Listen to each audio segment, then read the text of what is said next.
Hello, hello, hello, hello. All right, hello. Hopefully you can hear me, guys. Let me have a look, see if I'm alive.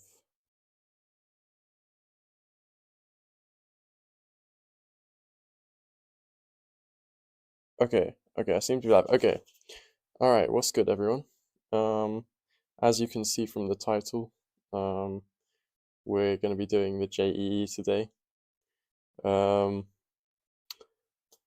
yes, I've never done it. I've never even looked at a JEE paper before. JEE Advanced maths section, to be more specific. Um, yes, I think I'll wait a little bit for some people to join the stream. How did the paper go? It was not bad. I'm pretty sure I've passed. Um, I think yesterday's paper was probably, it was either my best or my second best one. So it went quite well. Thank you for asking. So I'm pretty sure I've passed, which is all I really need because the results don't really count to my final, um, my degree, like grade overall. So I just sort of needed to pass anyway, um, which I've hopefully done.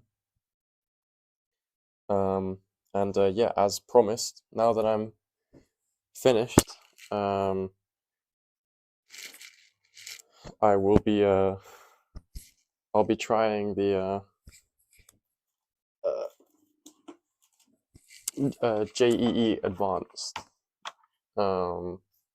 because I don't know. Apparently, it's difficult. I mean, everyone's been requesting it. So yeah.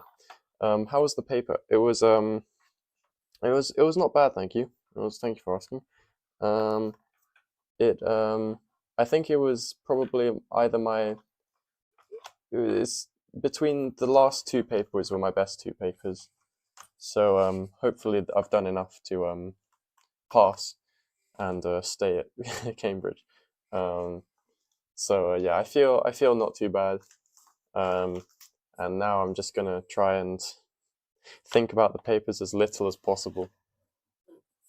Um, yeah, but thank you for asking. I think it went fine. Is the answer. I think it went fine.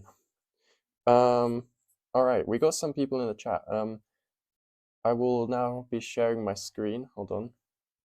Oopsie daisy. Whoopsie daisy. Sorry, I'm still quite new to this streaming thing. You'll have to bear with me. Oh no, no, no. I keep. Okay, there we go. All right. As you can see. Okay. I'm not sure how I'm gonna read the chat, by the way. It was yesterday. It was yesterday. Yesterday afternoon. Hello, greetings, Daredevil. All right. I have this whiteboard open. I think I'll read the chat on my phone. So I'm just gonna open my stream on my phone.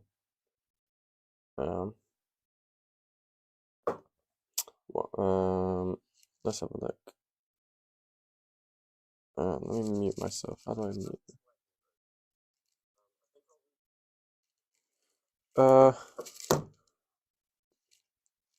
Let's have a look. What's the chat? Bro, the JEE advanced level is high, bro. Okay, I'll find out now.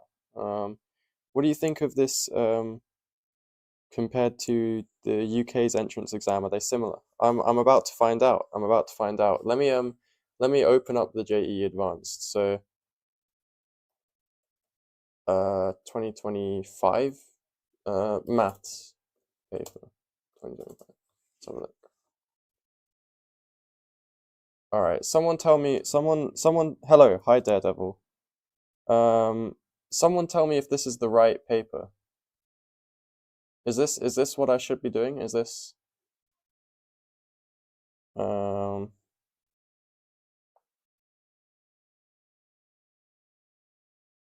what's Air 25? I don't know what Air 25 is. Oh no, this has the answers. Oh no, that's not what I want. Let's have a look. not the solutions. Question paper.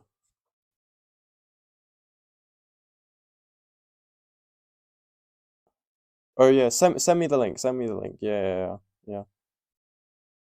Sorry. Um, all India rank. Interesting. I didn't know. What is that another like maths exam? While I wait for Tatvam to send me the link, I'll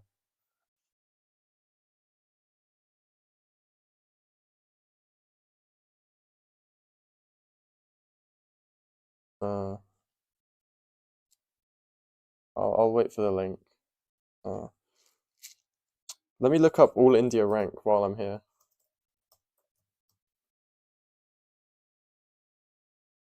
Oh no, that's not that is not maths.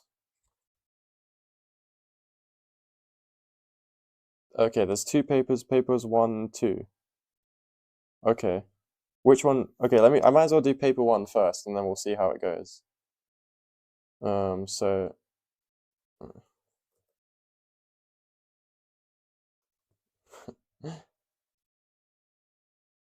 send the link in the Discord server.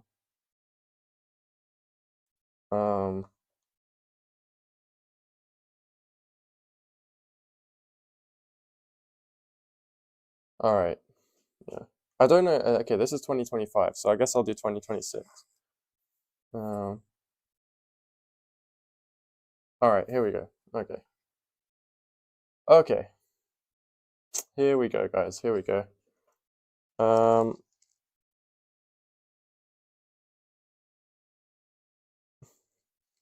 You are 24 AIR rank. Okay.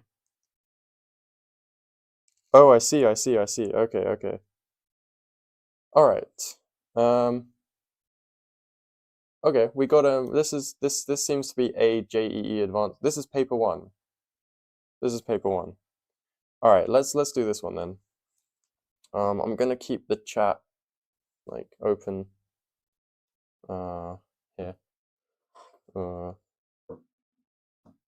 right, here we go. All right, we're just gonna. I guess I'll just go question by question. I'll copy paste the questions. I'll use the snipping tool. I'll copy paste them into the whiteboards and then I'll do them. All right, here we go. Can I not paste this? Hello? Copy.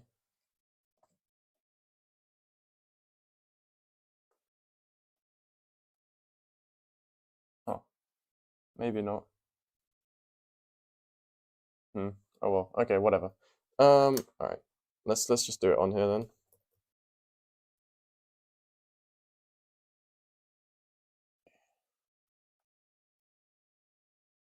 All right. Okay. Let's do question 1 then. Consider the function which is given by square root of x log x minus x plus 1. Which of the following statements is true? All right. The derivative of the function is decreasing. The function, okay.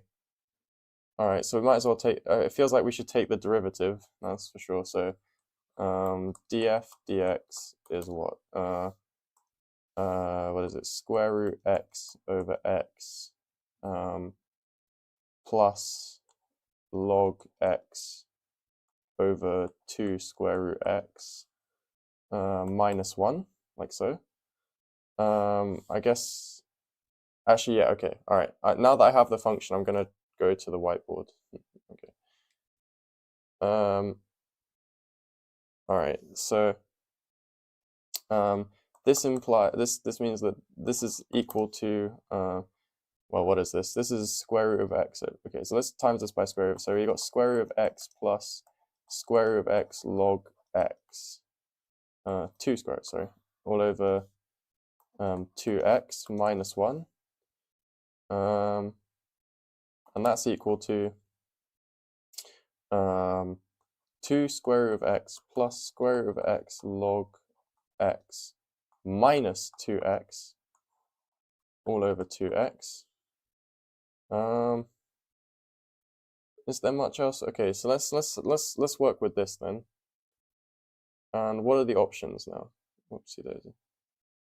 The function is decreasing in the interval 0, 1. Is that true?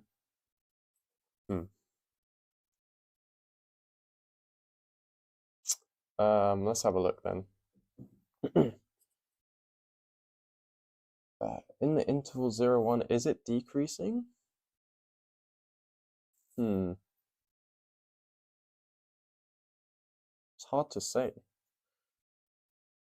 I guess it's about, okay, well, square root of x over x, which is just, so square root of x over x is equal to 1 over square root of x. So that would be increasing, I think, as you go from, no, sorry, that is decreasing. That is decreasing. As you go from 0 to 1, that's decreasing. Okay. Yeah, okay. And then, wait, is that wait, hold on a minute. No. Oh man, I'm getting confused now already. This is question 1. Hold on a minute.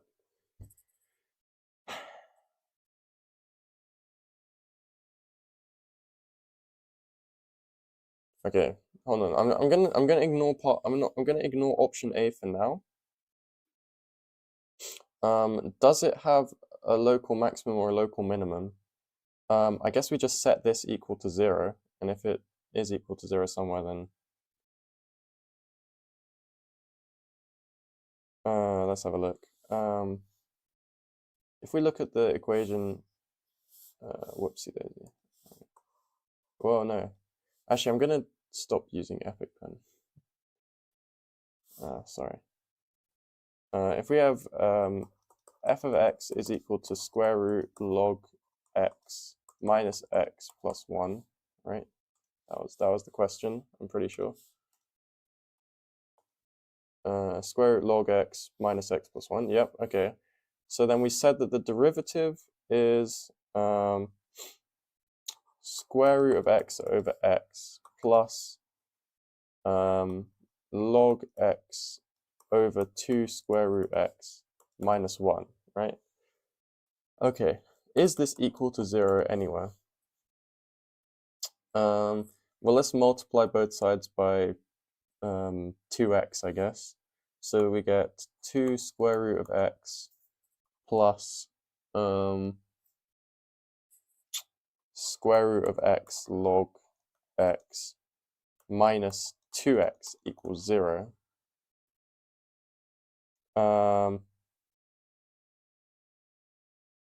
So then this implies that what? How are we going to do this then?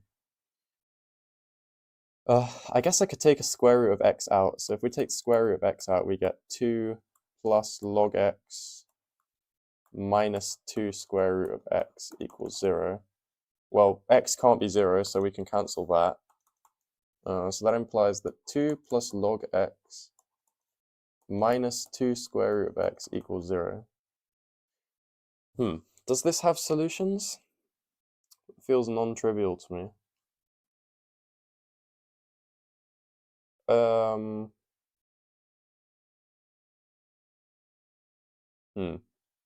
How could we prove that this doesn't have, what's like, if we plug in 1?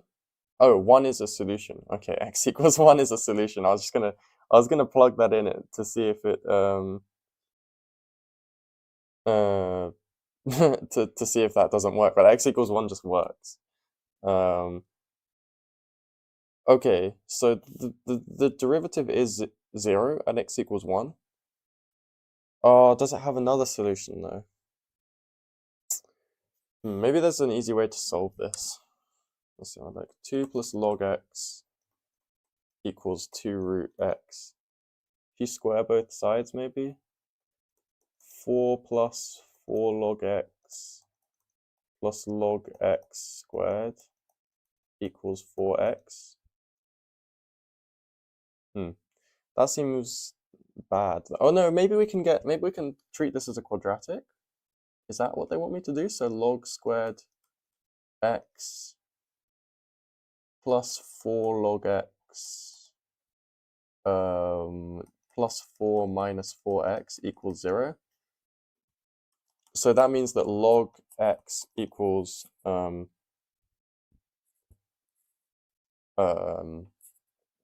what is it? Negative b, so negative 4 plus minus the square root of 16 minus 16 minus 4x, I think, all over 2. Oh no, wait, this this is just going to give me minus 2 plus minus the square root of 4x all over 2, which is just equal to minus 1 plus minus square root x. I feel like that's, oh sorry, minus 2, sorry. Oh, that's what we had like up here. Okay, that's that, okay. Wait, no, what? Why have I got an extra factor of 2? Oh no, I don't. I don't. Oh no, I'm missing a factor of 2.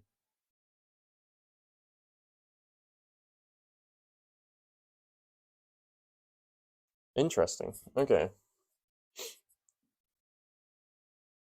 Is there an easy way to do this?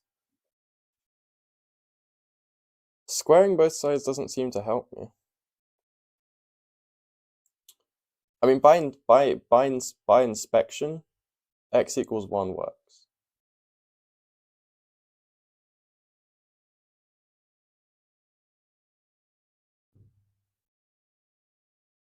I mean, this can't be right, no? Like e squared x equals e to the 2 square root x. No, that's not right. Oh no, I could square root both sides though. E square root x equals e to the root x. And this implies that e square root x e to the minus root x equals 1, which implies that if we divide by minus e, we get minus square root x e to the minus square root x equals minus e to the minus 1, which means that minus square root x equals the Lambert W function of minus e to the minus 1, which means that x is equal to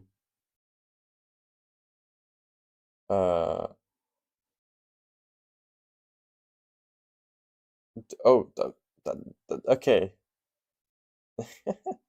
Okay, so this is just ridiculous.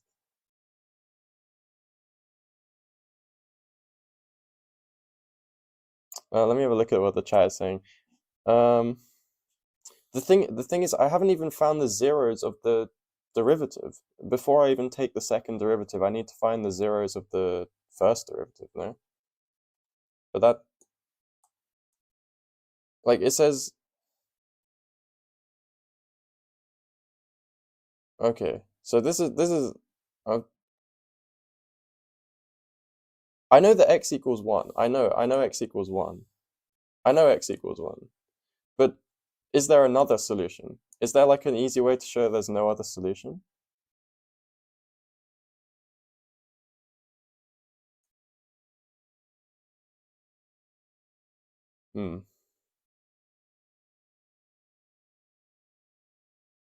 X equals 1 is in the domain. The domain is 0, infinity.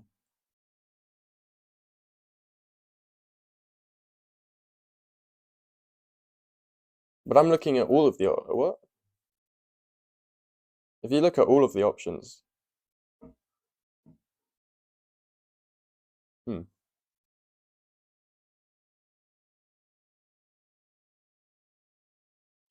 This is interesting. I feel like there's some trick that just makes this easy, you know? Um,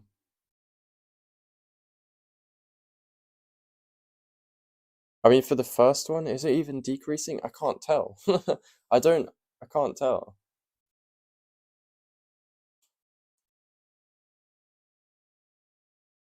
Like, is it decreasing? I don't know. I don't know what the sign scheme method is. I don't know all these tricks. Um,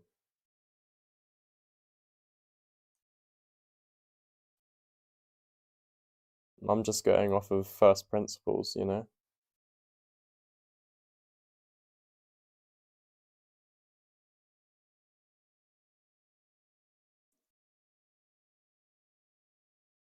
Hmm. Okay, I mean, yeah, okay, fine. I can check the derivative. I can check the derivative of at x equals 1, but uh, and I can okay, maybe I can say like, oh, like, you know, the derivative um is negative or whatever, and I get it's a maximum. That doesn't eliminate the other option though. Like there could still be another solution which is a minimum or a maximum or whatever, you know? You know what I'm saying? The function has neither a point of local maximum nor a point of local minimum. I mean, unless it's a point of inflection. Okay. I mean, okay, here's what I'm thinking, right? Here's my thoughts on this. Like, okay, firstly, find all zeros to check second derivative.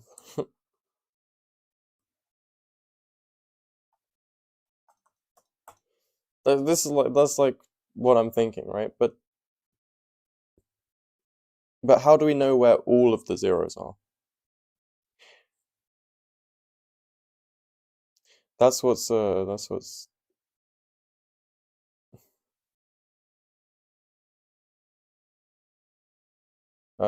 answer is B and C.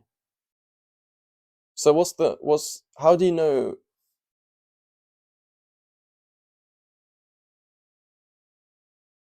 I I know that we have to find the stationary points.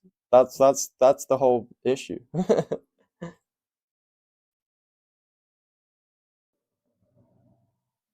Like how do you solve this equation without I mean I've used Lambert W, but like I don't think that's what you're meant to do.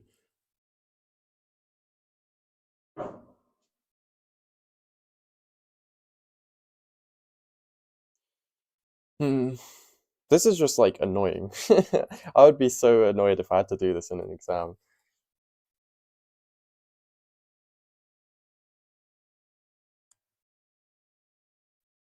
How do you know there's only one solution though? That's what I'm okay. Intuition, sure. I guess, bro.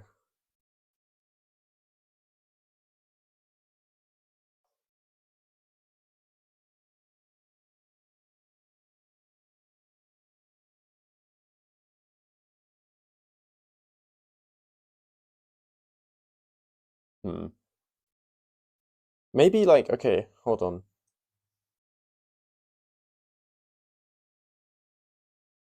2 plus log x is hmm. Yeah, okay, fine. Let's have a look. Yeah, let's have a look. So we got 2 root x, which is something like what does square root of x look like again? It's like okay, if I have x squared, whoopsie daisy, it's like this. I guess it's like something like this. And then 2 plus log x is oh fine, okay. I mean, okay, this is a okay, basically log x is growing slower, I guess. Log x grows slower for x bigger than 1. So sol at x equals 1 is only solution. Oh no, that also is not necessary. Oh no, that's a terrible argument because we start down here.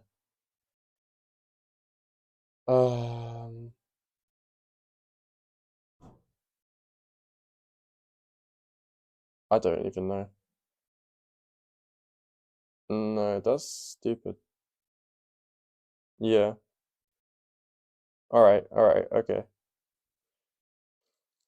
Okay, okay, fine, whatever. Okay, and then if we plug in, okay, let's just assume that I've done that properly, which I haven't, but whatever.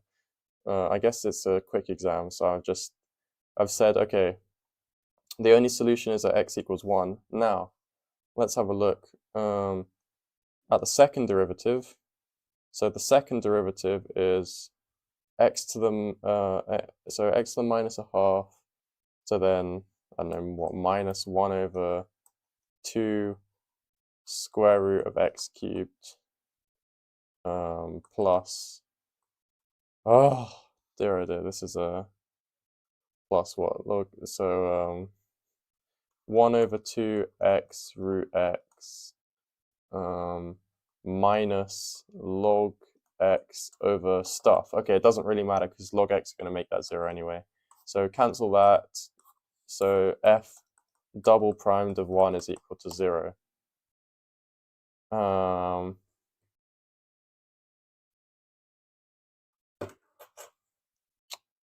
Okay, so f primed of f double primed of 1 is equal to 0. Is that even sufficient to tell me that it's not a minimum or a maximum? I can't remember. I genuinely can't remember. I'm just gonna assume that it is enough and move on.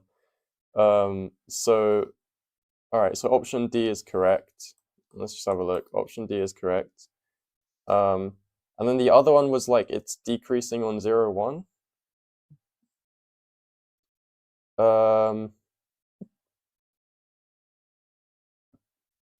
Is that true? Well, minus x is decreasing everywhere. Is this guy decreasing on 0, 1? Oh, fine. Okay, let me try to show that this is decreasing.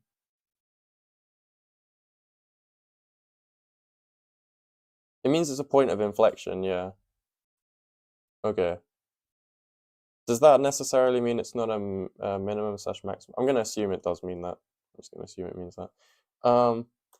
If we look at this guy, wait, what was the option? Oh no, let me get rid of this. It is decreasing. Interesting. So I have to show that it's not decreasing because apparently this isn't. Apparently that's not even true. Okay. Okay. So this thing.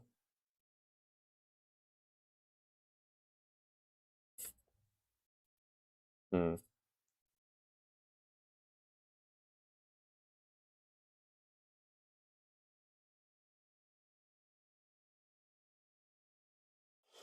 Hmm. Oh.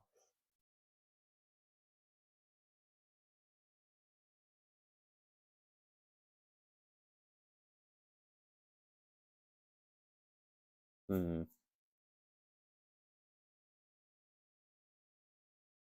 Okay. Somehow it's just not decreasing. Check the limit of the function at x equals 0.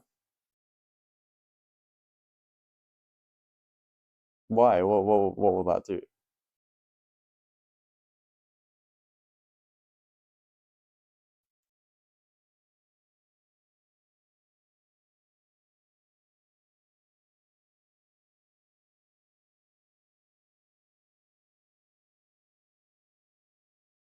Hmm. This is just like exactly the type of question that I would hate.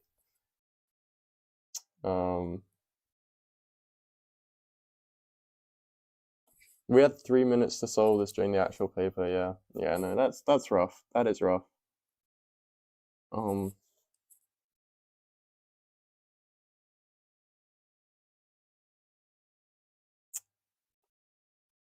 hmm, I don't know. Why is it decreasing? I just like can't be bothered with this function anymore. Why is it decreasing? I don't know. Oh, or not decreasing.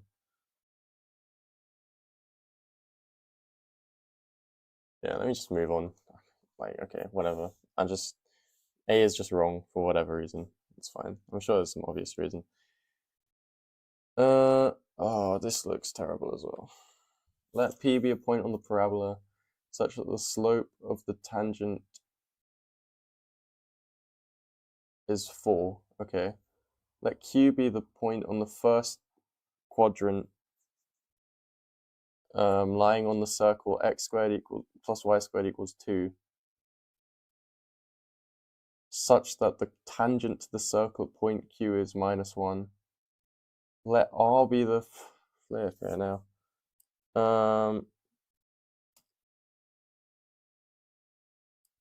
Let me have a look. All right, so we got a parabola. How can I paste this into the whiteboard? I don't know. I wish I could. Hmm.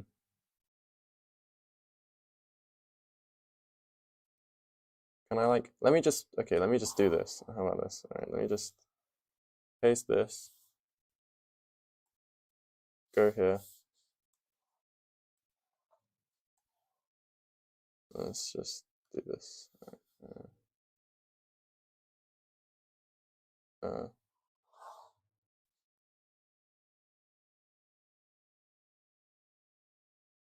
can you guys read that? I don't know. Whatever. Oh no, okay, never mind. The question just goes away anyway. Let P be the point. Okay.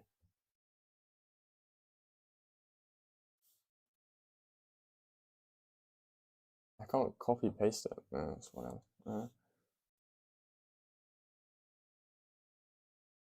All right, let's just draw this and then we'll. Okay, so we got a parabola.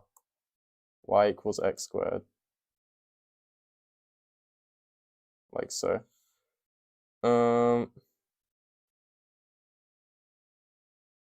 Then we got Q is a point lying on the circle x squared plus y squared equals 2.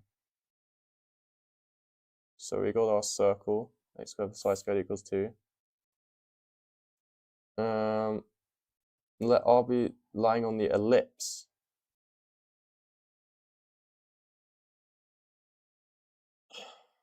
What does that ellipse even look like? Genuinely, what does that ellipse look like?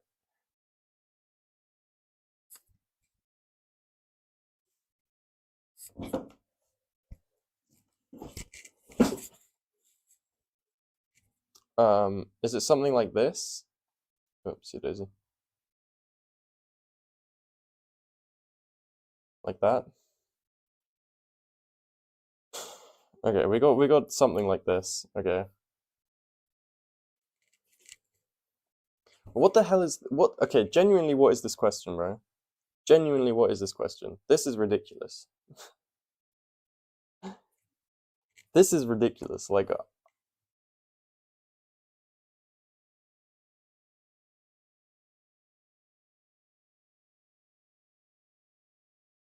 this is just so like annoying.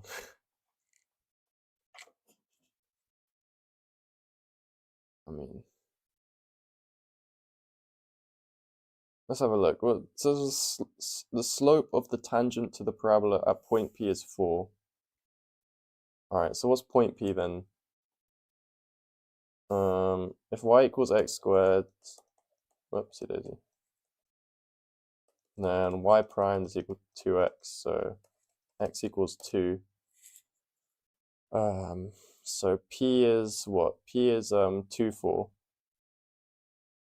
right? That's P. So P is 2, 4. what's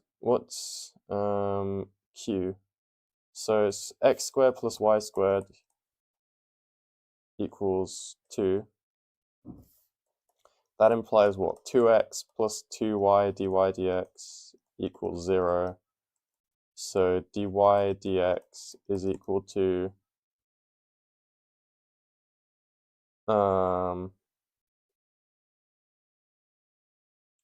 minus x over y, I guess.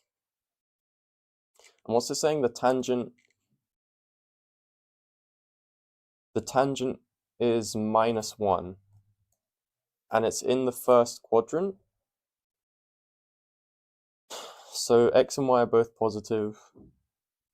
Dy dx is so y is equal to minus x. So x squared plus y squared is equal to 2x squared is equal to 2, which implies that x equals 1. Oh wait, what? How can? Oh yeah, sorry. Yeah. And y is equal to 1. 1, 1, right? So let's so our point. So okay, p is equal to 2, 4. Q is equal to 1, 1. And then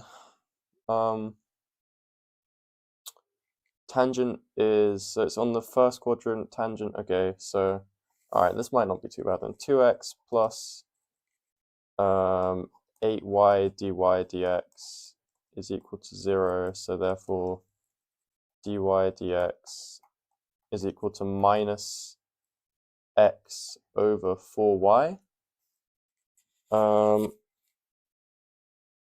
And that's equal to what, -1/2 they said, so that means that if you throw out the minus signs, multiply by 4y, you get 2y is equal to x. Plug that in. You get what? 2y squared plus 4y squared is equal to 8, which means that 8y squared is equal to 8, which means that y is equal to 1 and x is equal to 2. So r is equal to 2, 1, right? So what's the radius of the circle joining these 3 points? How do you actually do that? Genuinely, wait. This is a...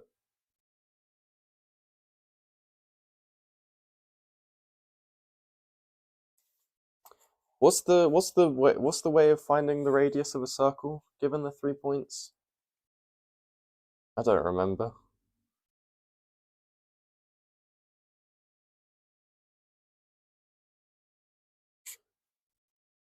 There's got to be some easy way, right? This is like...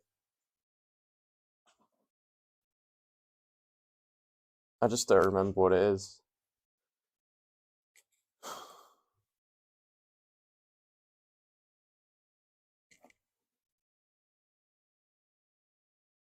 Assume the general equation and plug in points? Is that actually the best way? Is there like no better way than genuinely writing x minus a squared plus... Or can I like... Okay. Alright then, x minus a squared plus y minus b squared equals r squared. We should know direct formula for those. What is the direct? Can someone tell me the direct formula? So that I don't have to like plug this all in. I'm just gonna like assume that I know the direct formula.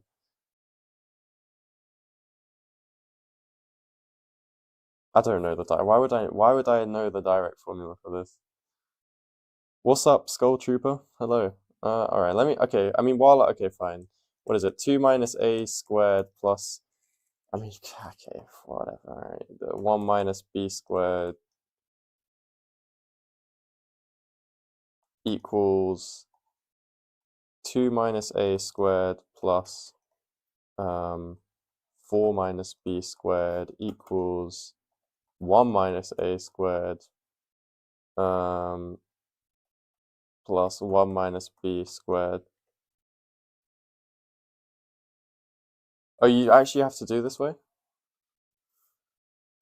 Okay. So okay, 4 minus 4a plus a squared plus 1 minus 2b plus b squared equals 4 minus 4a plus a squared plus 16 minus 8b plus b squared equals 1 minus 2a plus a squared plus uh, uh, uh, uh, 1 minus 2b plus b squared. I assume we should get like a number. Let's have a look. So if we look at this equation, this guy cancels out with that guy. This guy cancels out with that guy. So we get 16 minus 2b equals equals 1 minus 2b. Sorry, 8b. 1 minus 2b.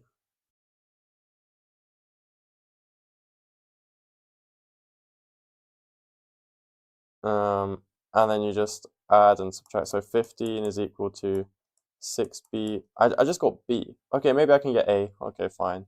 Let's have a look. So b is equal to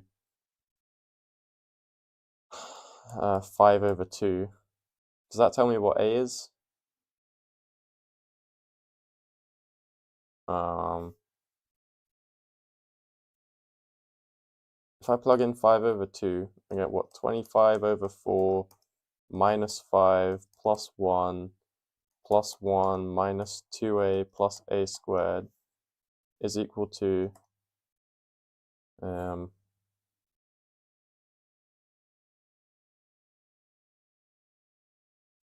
is equal to what? Let's say, I don't know, 4 minus 4a plus a squared plus 1 minus 5 plus 25 over 4. Okay, this just like cancels out with that. This cancels out with that. Add, subtract, you get what? 2a equals 3. So a is equal to 3 over 2. So then you get, what's the formula? You get x minus a all squared plus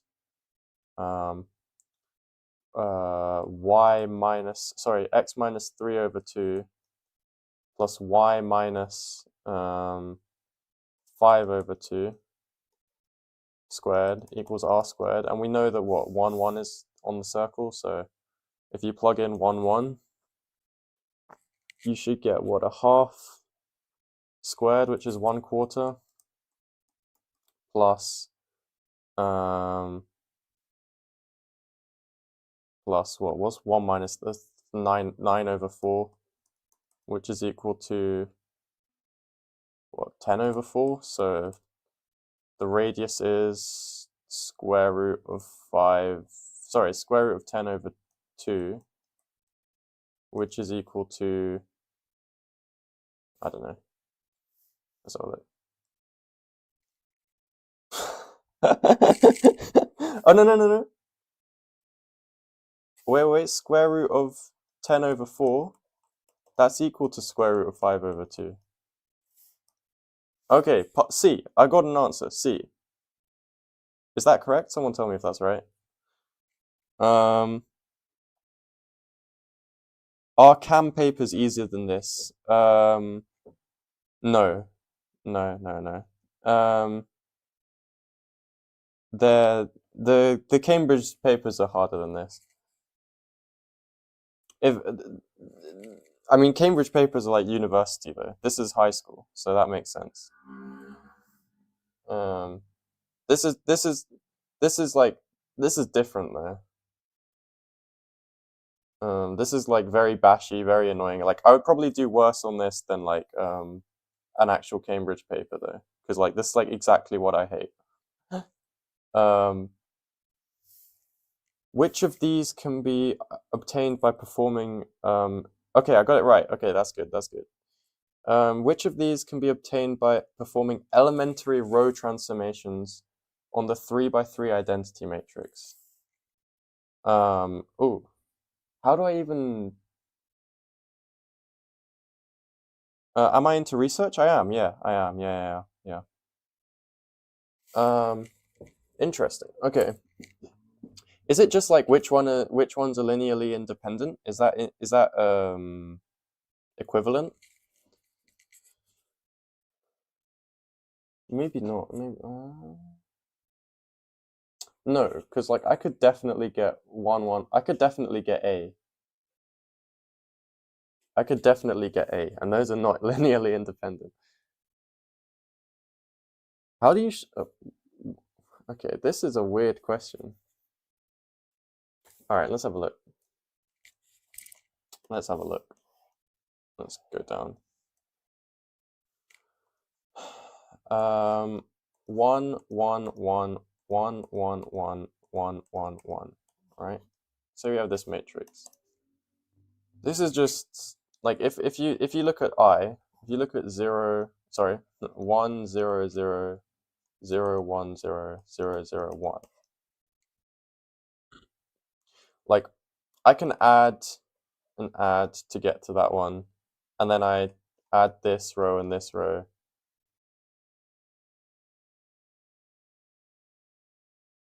Wait, no.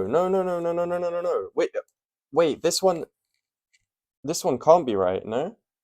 This one can't be right because the determinant is 0, right?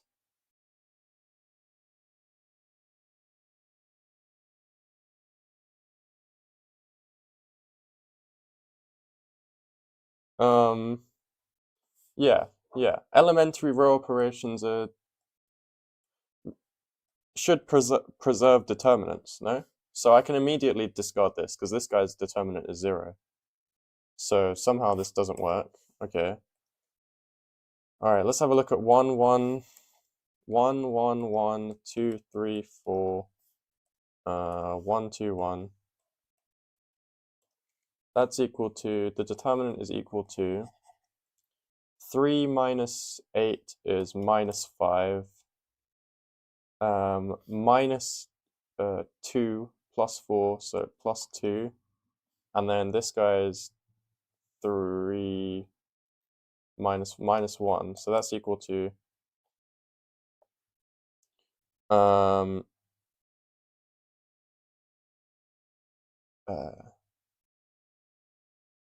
minus 6 plus 2 is 4, is minus 4. That can't be right then, no?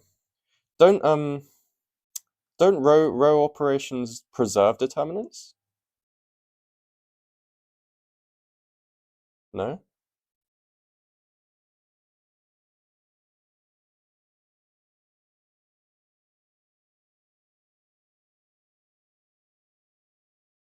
Like, if I look at epsilon ijk of what? A 1I A 2J A 3K.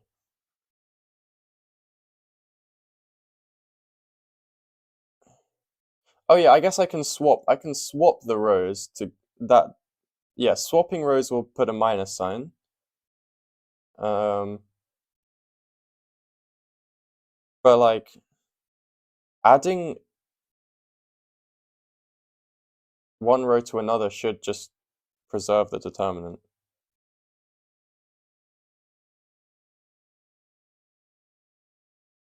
No?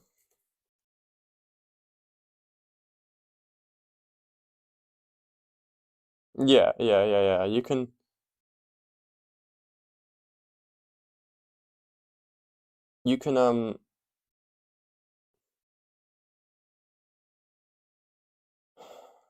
Sorry, what was I gonna say? Yeah, you can change the rows. That will give you a minus sign. I'll grant you that. You can add multiples of the. Oh, you're allowed to multiply rows as well. So I can only eliminate stuff with determinant 0. Nothing else.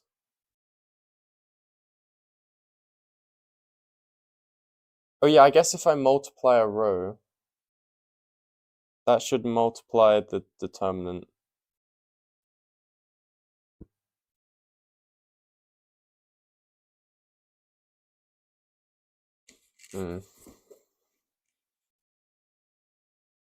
Because like if I were to add like what is row echelon form? Try ISI exam questions that are good and tough. I might try them another day. Now that I have free time, I'm happy to try all sorts of different exam questions. What is row echelon form? Yeah, the determinant 0 should definitely be eliminated there, that's for sure.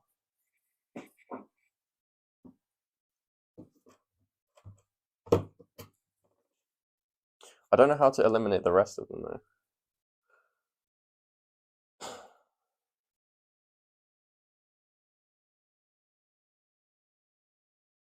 Hmm.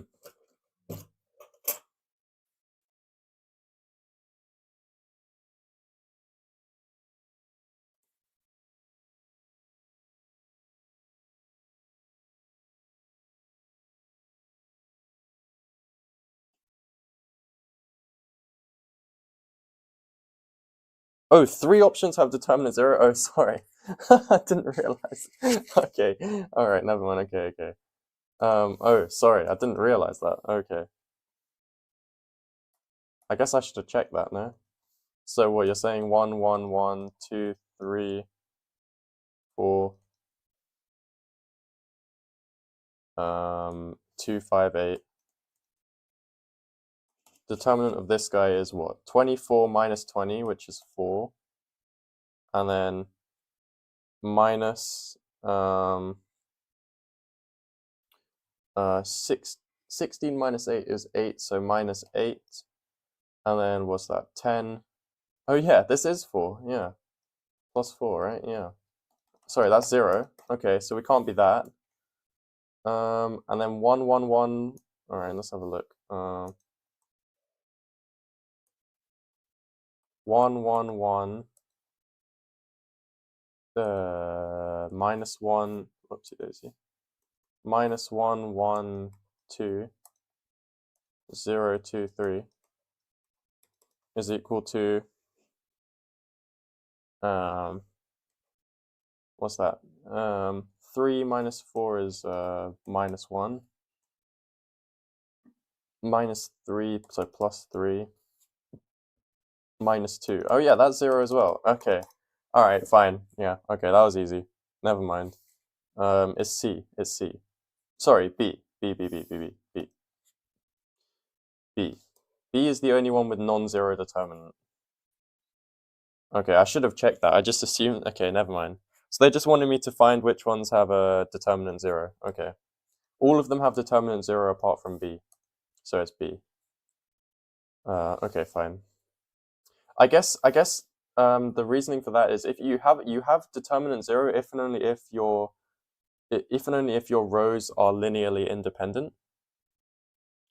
So you should be able to get any linearly independent rows that you like from just row transformations of the identity, because that's like forms of basis for R3, I guess. Something like that.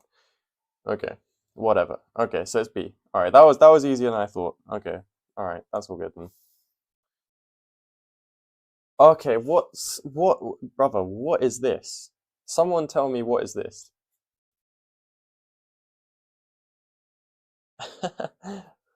Why am I seeing? What is this? What is this? Brother.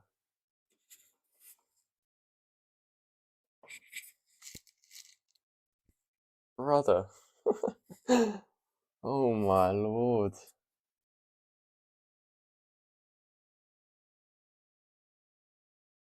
This is an easy question. Why is this an easy question? How is this easy?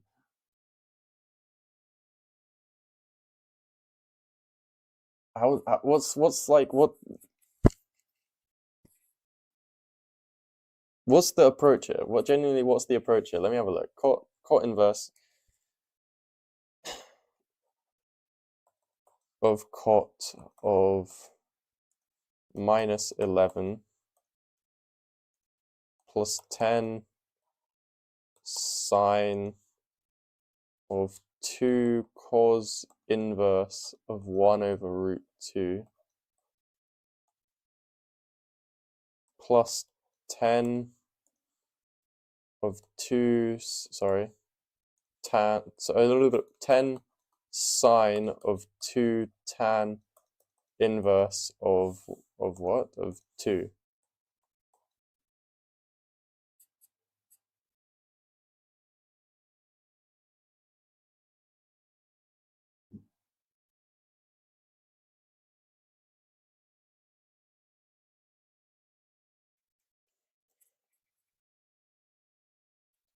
Okay,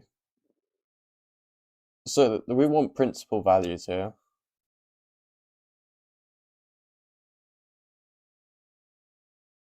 So for cot inverse of, I mean, this looks the easiest, right? I mean, cot of minus 11 is equal to what? Cot of minus 11 plus pi, which is equal to cot of, you just add pi, right? I'm not bugging out here. Yeah, I think I'm right. Cot of minus, sorry, I've just started to begin. Minus 11 plus 4 pi, or maybe? Is it 4 pi that I need? I imagine 4 pi is going to give me what I want.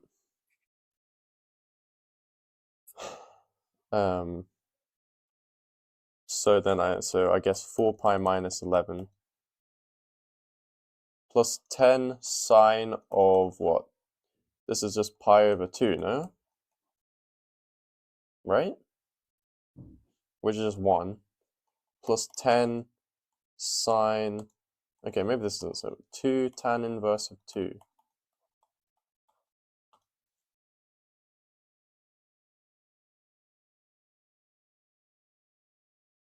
What is tan inverse of 2? I feel like that's non-trivial to calculate. Unless there's a formula for sine of tan inverse of x. So what's this? This is just 4 pi minus 1, sorry. 4 pi minus 1 plus 10 sine of 2 tan inverse of 2. Like so.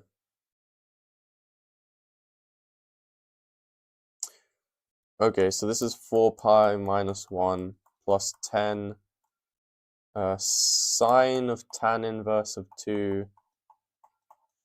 Sorry, 20 sine tan inverse of 2 cos tan inverse of 2. Like so.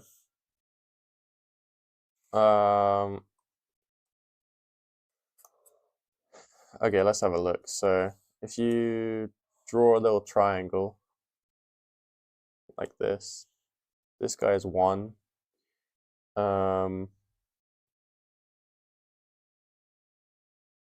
Oh no, wait. Tan inverse of 2. So 2, 1, square root 5, let's say.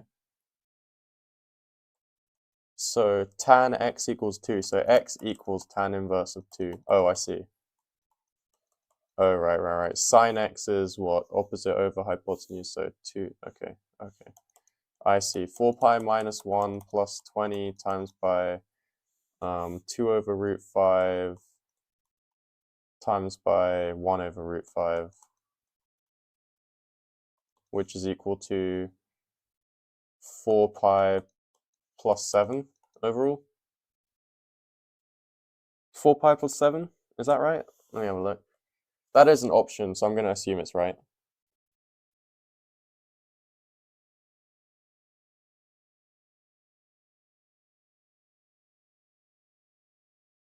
I'm going to assume it's 4 pi plus 7. How can I pursue research in theoretical physics abroad? Please help me. I think probably, okay, that's correct. Okay, good. All right, nice. Okay, that was actually quite easy. I just thought it looked difficult. Never mind. All right, let's have a look. This section contains 4 questions. Each one has 4 options. Okay, blah, blah, blah, blah, blah, blah, blah, blah. Okay. All right. Anyway, how can I pursue theoretical physics abroad? Once you get into a university, start emailing your professors or, emailing professors, but don't expect for them to say yes. Like, you need to be ready to hear the word no. And then, once you're in a uni, you can start that your uni will give you what's it called? There will be research placements that you can apply for. Yeah. All right. This section has multiple correct options per question. Okay. Noted. Noted. All right. Let's have a look. You a freshman? Yeah, I am. Yeah. Suppose that box 1 contains 6 red balls and 9 green balls, and box 2 contains 8 red balls and 12 green balls. Oh dear. All of the balls of box 1 and box 2 are mixed together. Let E1 be the event that the ball chosen belonged to box 1, and let E2 be the event that the ball chosen. F1 be the event that the ball chosen is red, and let F2. Okay.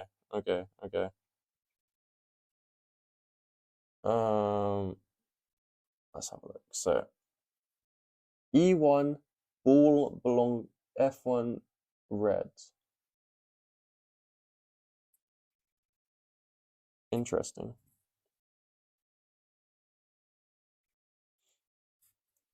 Well, what's the probability of E1 and F1?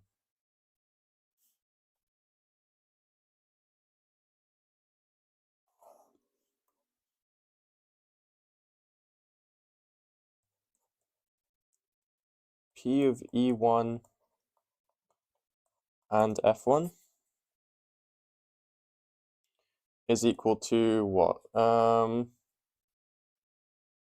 It belonged to box 1 and the ball chosen is red. So that means it's 6 out of what? 6 plus 9 is 15, 20, so 6 out of 35,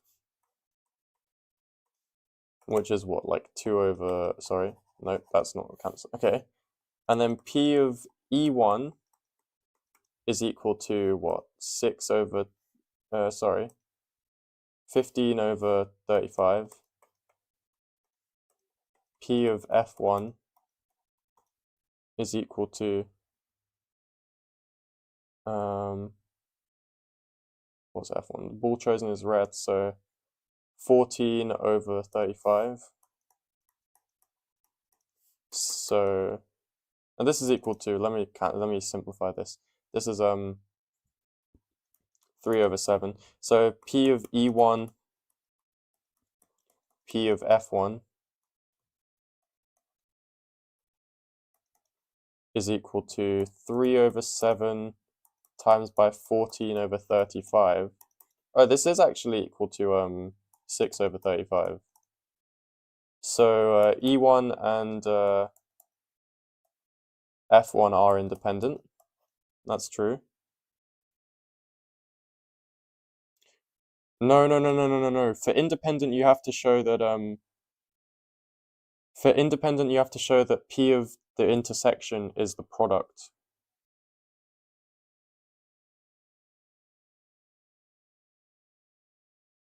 Right? I'm not tweaking, right? that is that is what you have to do. Now you've made me doubt myself.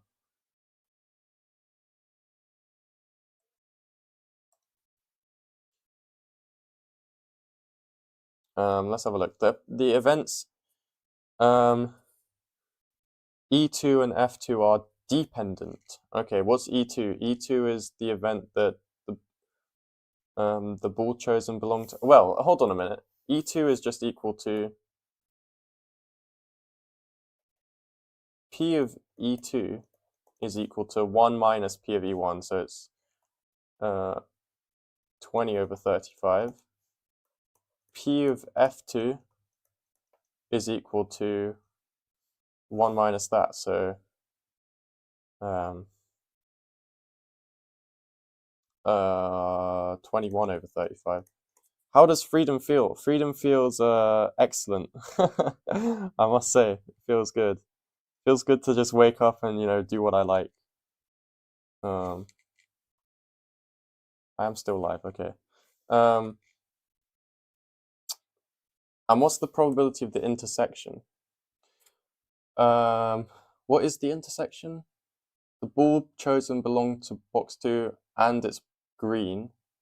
So 12 over, okay, so I need that this is 12 over 35. So the intersection E2 intersect F2 is equal to 12 over 35, I believe. How old are you? Okay, chill. I'm 19. Chill.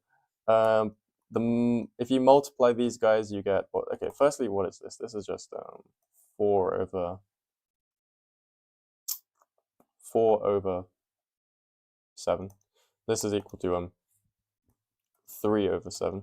No, what am I talking about? This is 3 over 5. Sorry, that's 4 over 7. If you multiply these two guys together, you get 12 over 35. Yeah, so these two are independent.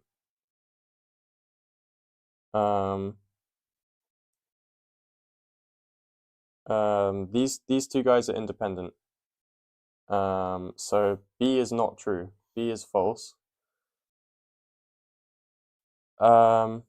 The conditional probability is equal to the condition. Okay. Again, this is just long. Like, this isn't too bad. This is just sort of long. Yeah, exactly. Yeah, exactly. So P of F1 given E1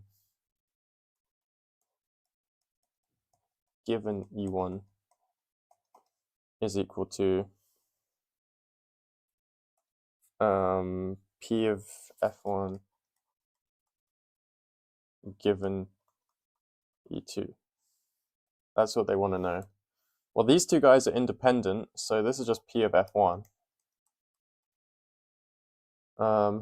What's P of F1? So let's say question mark. P of F1 intersect E2 all over P of E2.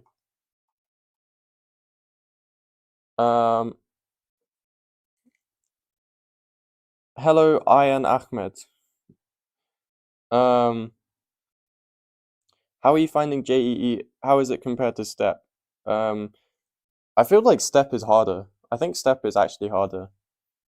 JEE is just long and bashy. JEE is like a hard version of the Temua, but STEP is just difficult. That's my opinion so far. What is P of F1 and E2? F1 is the ball chosen as red, so what was F1 again? Oh, I probably had this written up here somewhere. Oh no, sorry, no, sorry. I need to see. Ball chosen is red, and E2, which is the ball chosen, belong to box 2. So 8 over 35.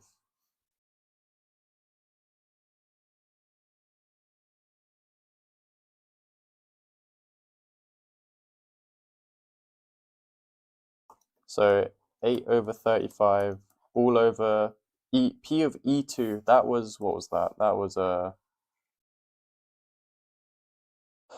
20 over 35. So this, okay.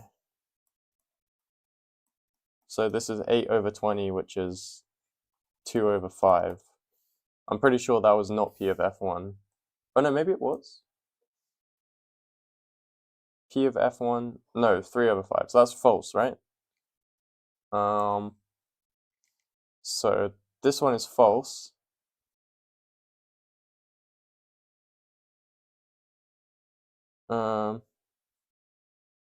So C is false. D is well, they're all independent, so it's really just asking is P of F2 greater than P of F1 greater than thingy. What's P of F1? 14. P of F2 is 21. So no, that's false too. I only get one answer for this. I only get that A is true. I feel like the others are false. Is that wrong? Can I use your channel content for JEE Advanced? Probably not that much, no. Maybe if you filter by like oldest, some of that stuff might be useful.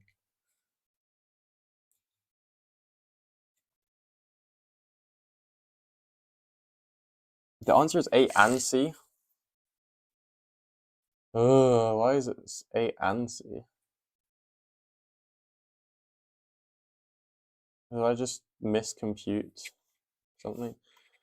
P of F1 given E2. Oh, wait, did that say E1? Oh no, it said F1. F1 given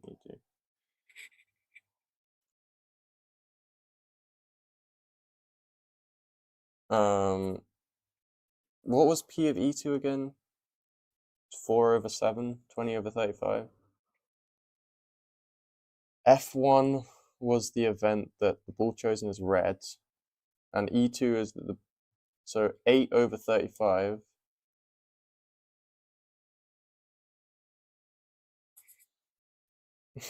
That would actually be a good idea. That actually low-key is a good idea. I was thinking of doing the step paper as well to see if I would get a better result.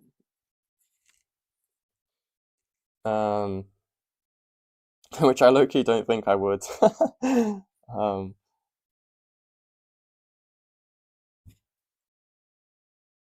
Why is it what? I'm baffed now. What? These guys are independent. So P of F1 given E1 is the same thing as P of F1. But P of F1 is... Oh my days, 14/35 is 2/5. Okay, alright, yep. Okay, the reason I didn't notice it was C is because I didn't realize that 14/35 is equal to 2/5. Okay. Yeah, alright, C is right as well. Okay. Yep, okay. That was okay, that was fine. Okay. Next, IIT is tough.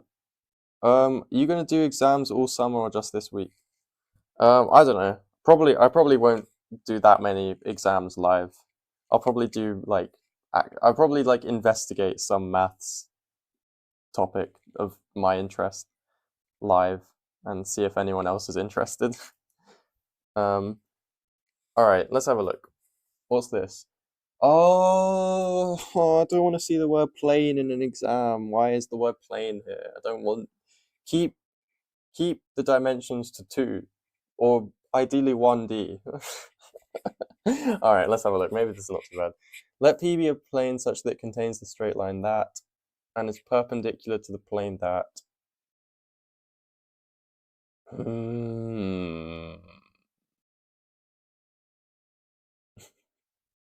I don't remember how to do this, mate. I actually do not remember how to do this. How do you find the equation of the plane P?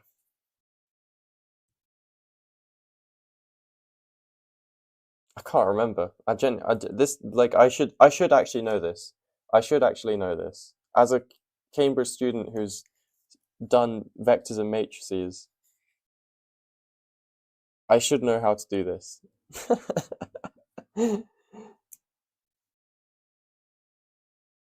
How do you find the equation of P? I just can't remember for the life of me.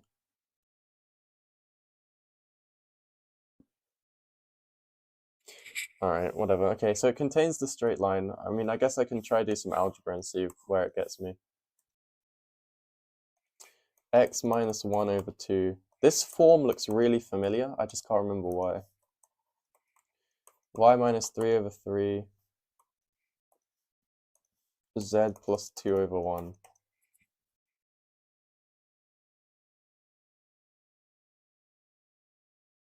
Why is this form so familiar? This is straight out of A levels, but I can't remember why.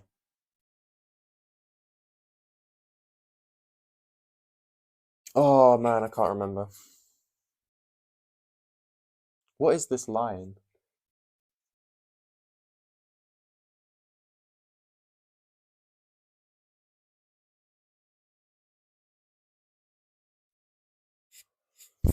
Mm. Let's have a look. 6x minus 3 equals 2y minus 6 equals 6z plus 12.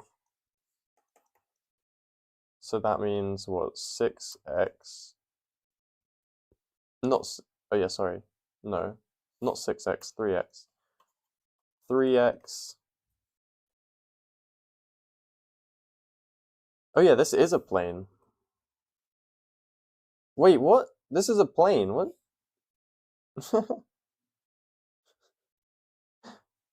You're right. I swear you're right, K-Star. It literally says contains the straight line. Are they tweaking? Are they bugging? Are they silly?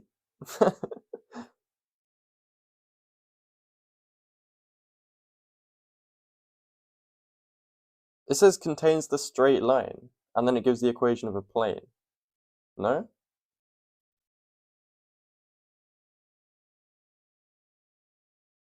What? Am I like no, no, it's not a plane. Oh.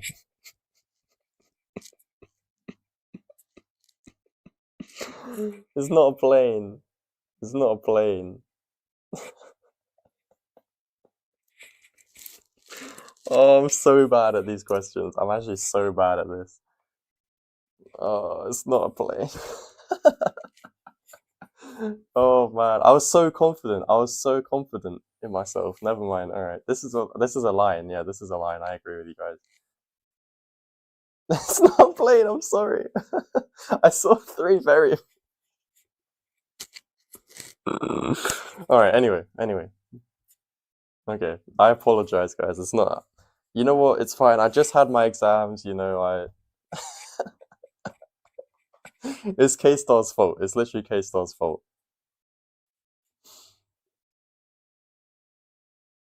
I can't remember how this works, man. I honestly like. If you asked me this a year ago, I would fly through this question. I just can't remember it. Like, my brain does not care about this. What even is the equation of a line again? Like in vector form.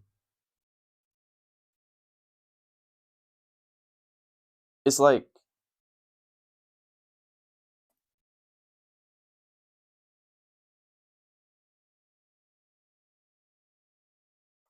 r equals lambda v plus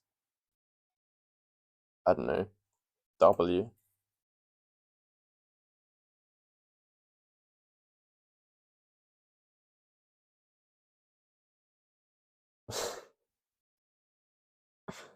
R vector equals a vector plus lambda. Okay. Maybe I can. All right. So let's say xyz is equal to lambda x1 x2 x3 plus I don't know. I should have used a1. Let's say b1 b2 b3.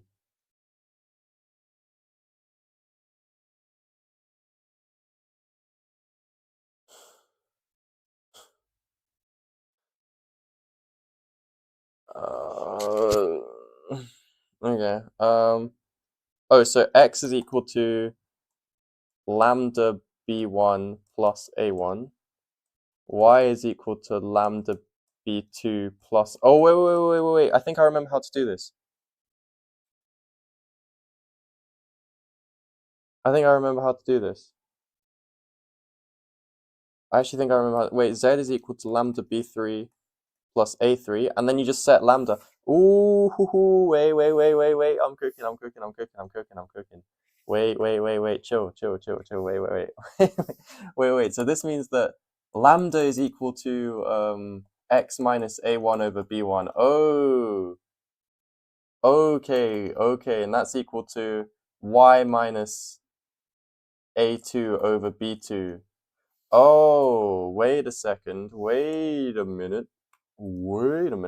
Okay, so r is equal to lambda times by, and then what do we have? Oh no.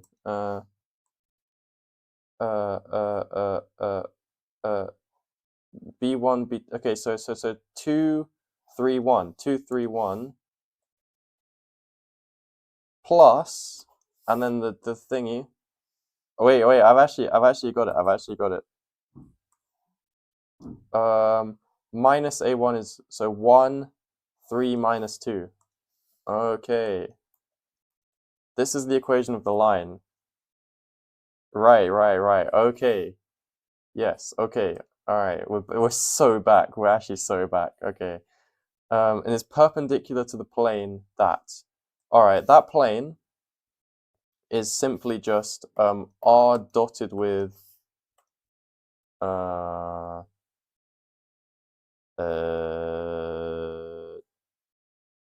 2 3 equals 4, right? So we got so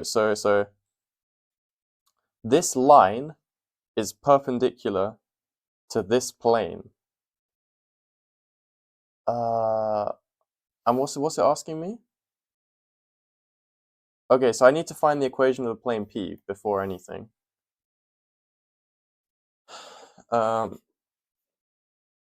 Wait a minute. If you're perpendicular to the plane, that means that the dot product should be 0.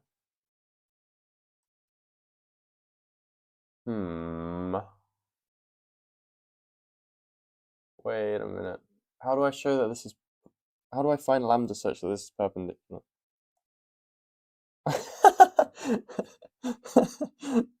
I did not relearn the vector geometry bit of B&M. You caught me. Okay. Apparently there was some trivial alpha on it as well. Wait, so maybe I should have.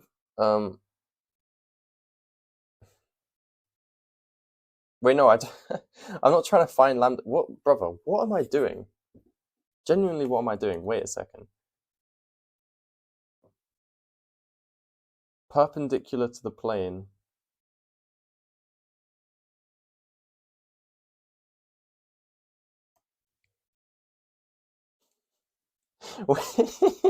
Wait, I actually don't remember how to do this. Wait. I just realized I still haven't like solved my issues. I just found the equation of the line. That's like the first step. And it's perpendicular to this plane? Wait. How do I... Bro. What? Wait, I genuinely don't know how to do this. This would have been so easy a year ago.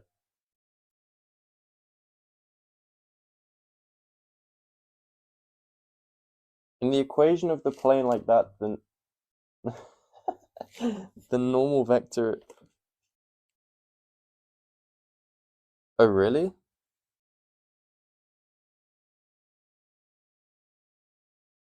Wait, what? Wait, what?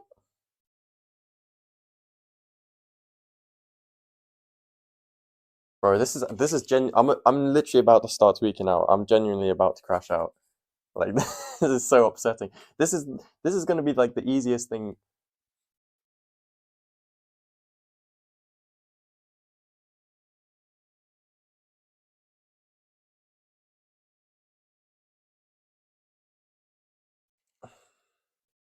You can write the plane as r dot n equals a dot n. Wait, why why why would I write it like that? A should be the point.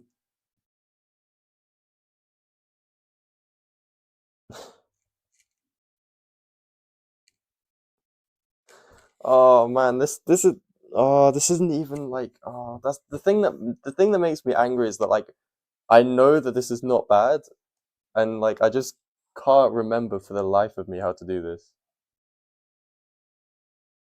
I know, I know, I know. I could have. Oh, I could have done this a year ago. That's even. Oh, so this is actually so upsetting, bro. I just can't remember. I just genuinely can't remember how this works.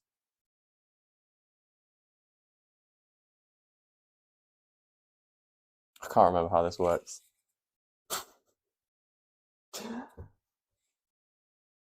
All right, fine, fine. I'll begrudgingly skip it because people want me to. Even though I maintain that I could definitely do this. All right, whatever. Fine, let's just move on. Okay.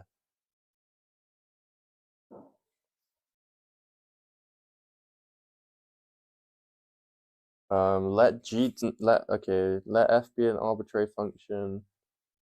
The function g is always continuous. That's just obviously not true, no? What if I just have f of x equals 1 over x squared?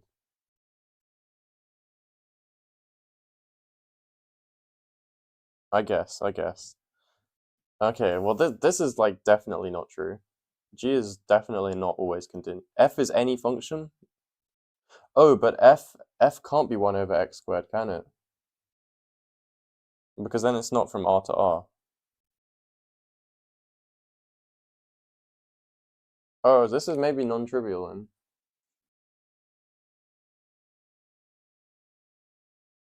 Hmm. Okay, but wait, what am I even talking about? Like, f is an arbitrary function? There's no way. I can just make you discontinuous at 0. I can just, okay, how about this? How about this? F of x equals sine x. How about that? With sine 0 equal to 0. Then x sine x is equal to... Oh no, but wait. X sine x is equal to the absolute value of x. That's continuous at 0. It's not differentiable though, but it is continuous. Okay, so that doesn't work. Okay. Hmm.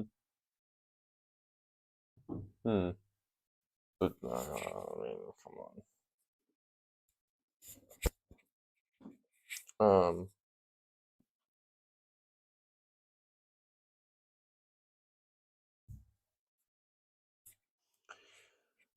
Which function will not be continuous at 0? Okay, how about this? The Dirichlet function. I define f to be the indicator function on the rationals. Yeah, so so um f is what? F is 0 if x is if x is not in the real numbers, if x is not a rational number, and 1 if x is a rational number. There is no way that this is continuous. Okay, so no. So no. Okay, no.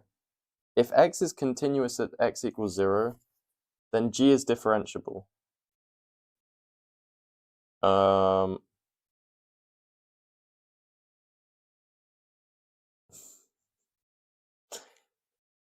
that can't be true. That can't be true either. There's no way that's true. This feels like some analysis counterexample. Bro, surely not the day after exams are done. Like the grind doesn't stop.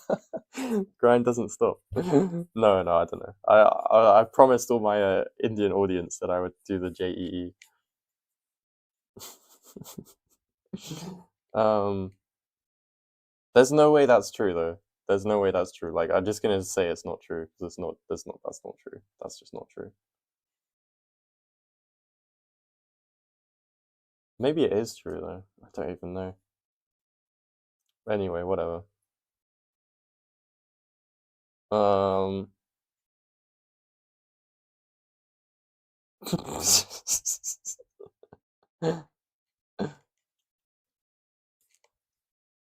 Is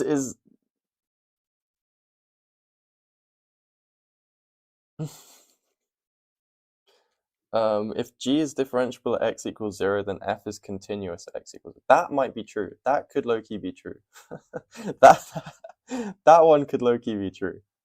If g is differentiable at x equals 0, then f is continuous. That could be true.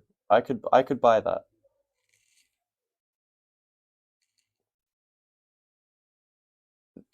If g is differentiable at x equals 0, then the limit as x goes to 0 of f of x exists. I also could buy that. I could also buy that.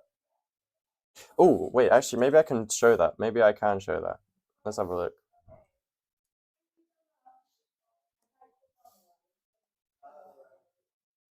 Wait. What does it say? G is differentiable, so the limit as x goes to 0 of what? X f of x minus minus 0 all over x exists. Yeah.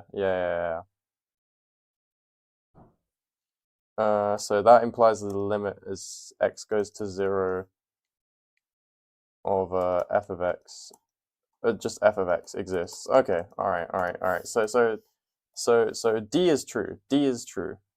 Okay, D is true. C, I could buy that. I could definitely buy that. Wait. Maybe. Wait.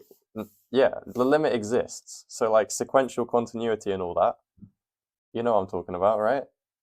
This exists. Like this has got to be true, no?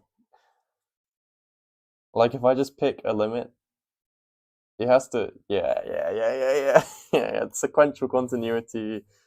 Yada yada yada. I think it's C and D. I think it's C and D. Someone tell me if that's right. Is C and D right? I mean, the first two just feel like obviously false, but I can't really remember why. I mean, I can't think of a reason why B would be false, but like,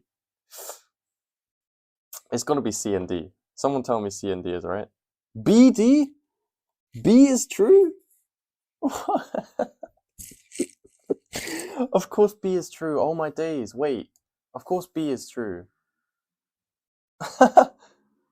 Wait, how is C? C is false? C is false.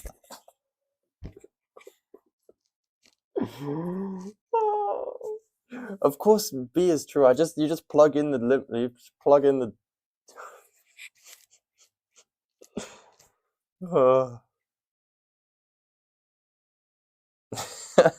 yeah, B is true. Yeah, B is actually true.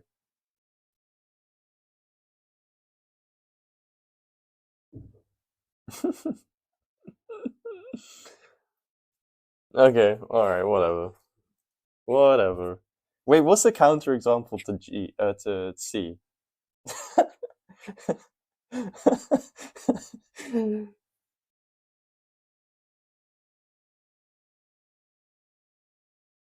What's the counterexample to C?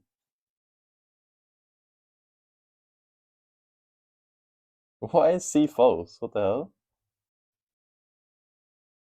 C feels like. Oh! Okay, that's genius. Okay, alright, fine. Yep, okay. Okay, cool. Yeah, that makes sense. Alright. Listen, analysis is done. Analysis is done. It's cool. Alright, whatever. Let's move on. Let's just move on with our lives. How about that? Brother. What the hell? M is the matrix that let PQ R blah blah blah be integers such that that is the case. Okay.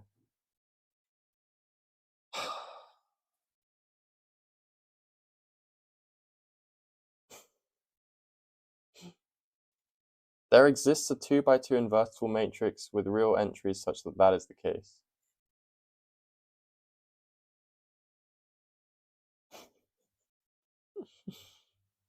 Oh, okay, alright, let's have a look.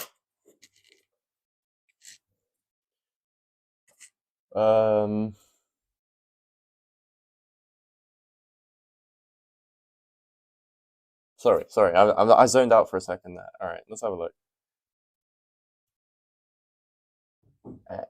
Mn is equal to n.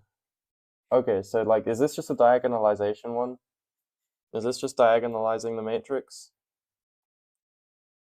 Or something like that? No, apologies.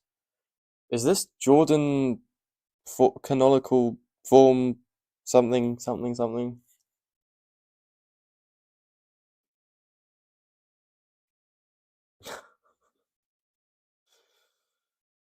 Uh, all right. Remove the identity matrix. Okay, that's a smart idea. I think that is smart. Okay.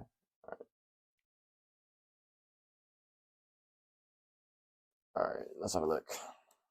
M is equal to 1, 0, 0, 1 plus 1 minus 1, 1 minus 1. 1 minus 1, 1 minus 1, like this, right?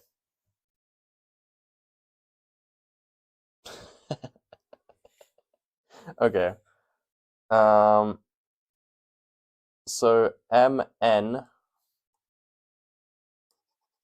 equals to n times by, was it 1, 1, 1, 0, implies I plus n, no, I plus 1 minus 1, 1 minus 1, n is equal to n times by I plus 0, 1, 0, 0, like so. That implies 1 minus 1, 1 minus 1 n is equal to 0, 1, 0, 0 n. No. N on the right. N like, okay. Okay. So, what am I meant to do with this now? Low-key, like, since this is 2 by 2, like, I don't even have to be, like, techie. I can just literally just write n equals. I don't think I needed. I could have probably just written A, B, C, D like this. Right? So that then I don't even think I had to. Okay.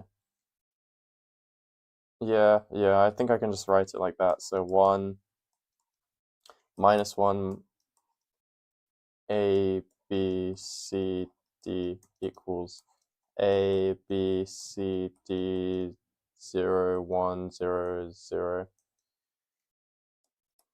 which implies that A minus D, no, what am I talking about? A minus C, I can multiply matrices, hold on. B minus D, A minus C, B minus D equals 0, 0, bang. A, 0, A. 0, 0, bang. And C is 0, C, like this, right? And then that means A equals C, true. B minus D is equal to A. Okay, let's just take A equals 0. B equals 1, D equals 1. So then we get 0, 0, 1, 1. That works, apparently.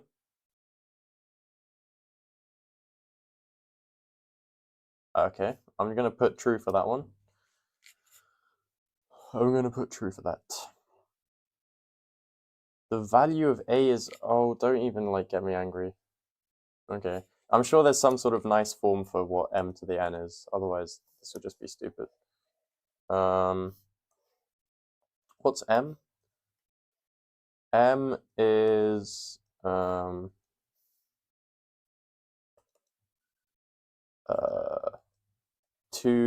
minus 1 1 0, like so, right?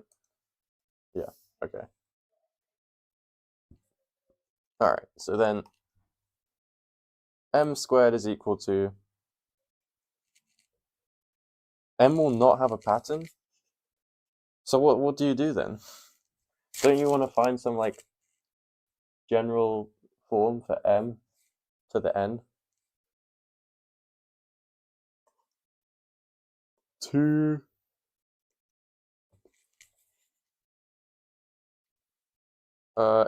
is it diagonalizable? I don't know. Let's have a look. What's the eigen the eigen thingies, whatever they're called. Det of m minus lambda I is equal to 2 minus lambda times by minus lambda plus 1, which is equal to lambda squared minus 2 lambda plus 1. Oh! So lambda minus 1 squared is equal to 0, so lambda is equal to 1. Okay, that's perfect. That's perfect, isn't it? So it's, okay, I mean, it could still be diagonalizable. We don't know. Let's have a look. Let's move over here. mx equals, or mv equals v. Let's have a look. 2 minus 1, 1, 0, x, y equals x, y. That implies that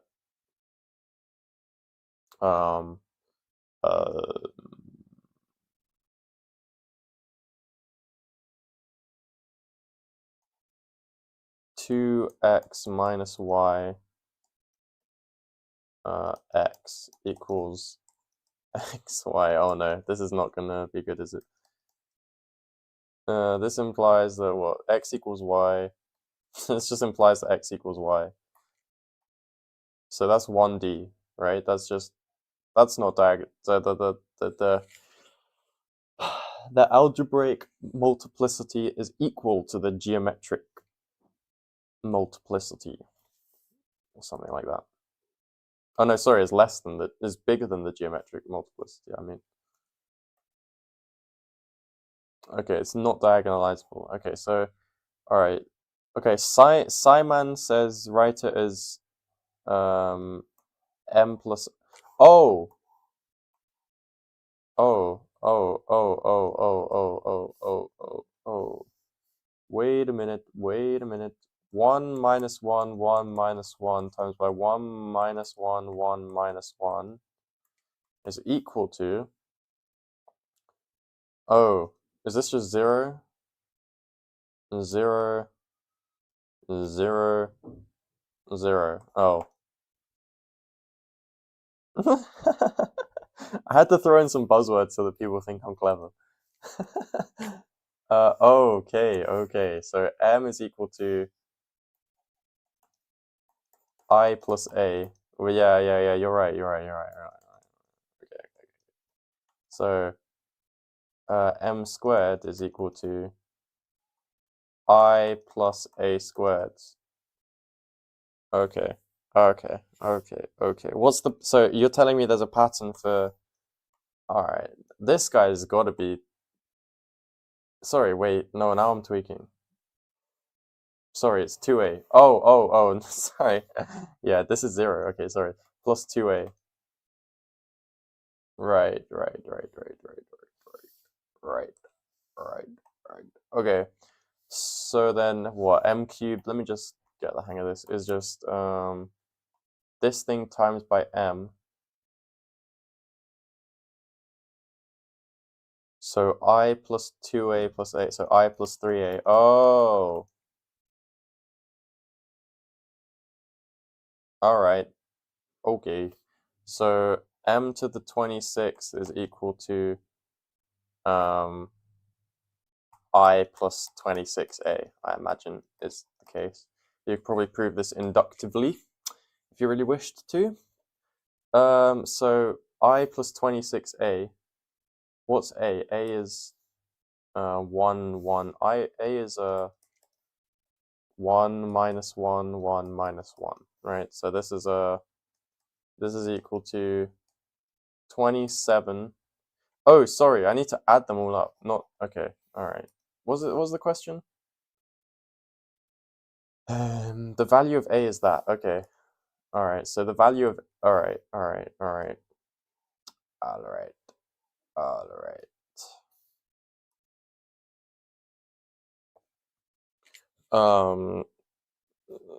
So in this corner here, we have 2 plus 3 plus 4 plus da da da da da up until plus 27, I imagine. So this is just the sum from n equals 1 to 26 of n plus 1, which is equal to the sum from n equals 1 to 26 of n plus 26, and then that's just n plus 1 over 2, right? That is n plus, yeah, it is, okay. Yeah. So then 13 times 27, what's that? That is 270 plus 60 plus 21, 81 plus 270 is 351 plus 26 is 377, right? Okay, why have they said 328? Am I just one off, or have they deliberately done that? Someone tell me.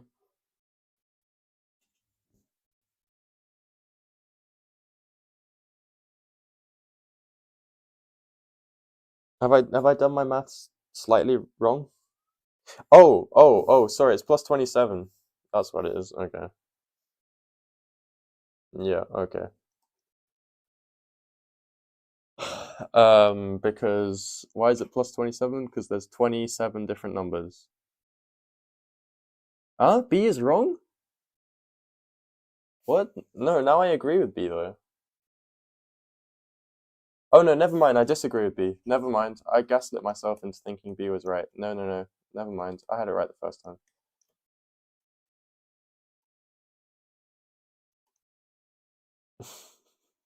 Never mind. B is wrong. B is wrong.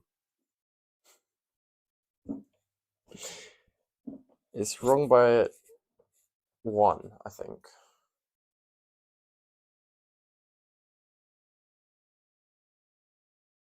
How is there 34 pages? How am I only... How much is there? Bro, what the... Huh? Oh, this is physics? Okay. I was gonna say, like, this is crazy. Okay. Alright.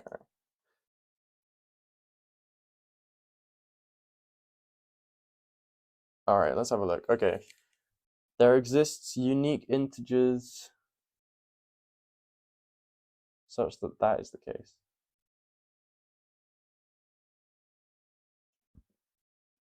What the hell? Is this Bezout? Do you guys know about Bezout's theorem?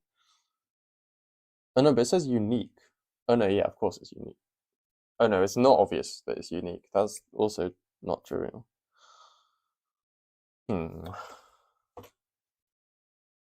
Unique integers. Oh, what is m to the 26? Sorry. What is m to the 26? Is equal to 1, it's equal to I plus 26a. 26a is that, okay. So it's 27, 20, minus 26, 26, and then minus 25, like so. Okay, that's what that is, right?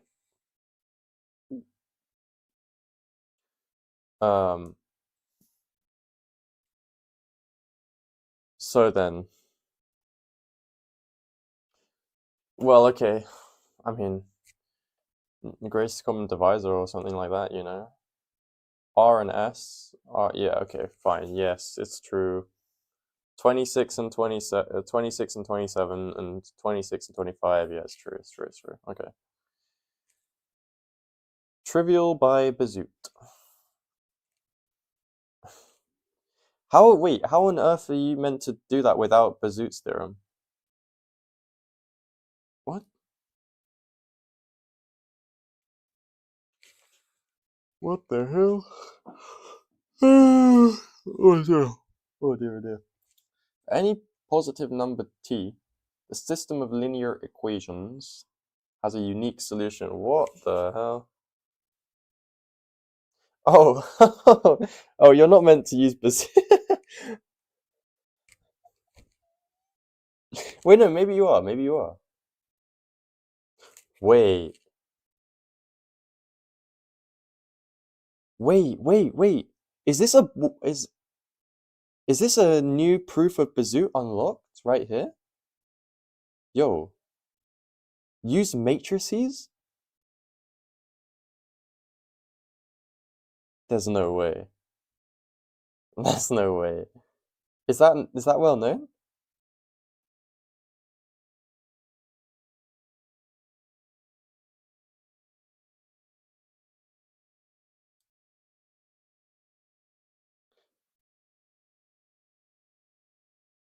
It's just like two line have only one point of intersection. Oh yeah, I guess because you're no. Wait, no.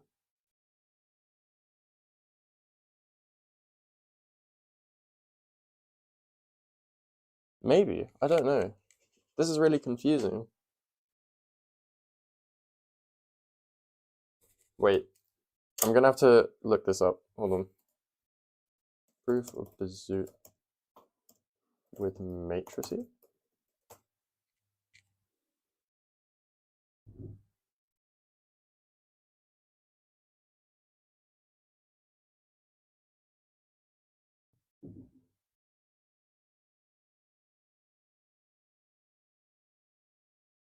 Maybe you can, I don't know.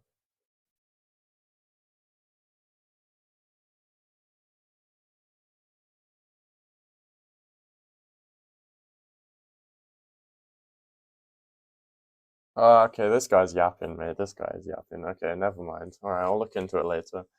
I'll look into it later. Anyway, let's move on. For each positive real number t, the system of linear equations has a unique solution.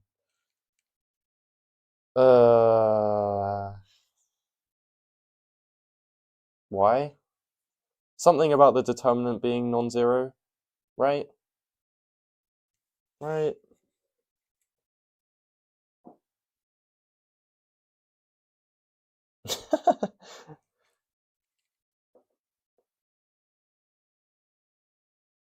um,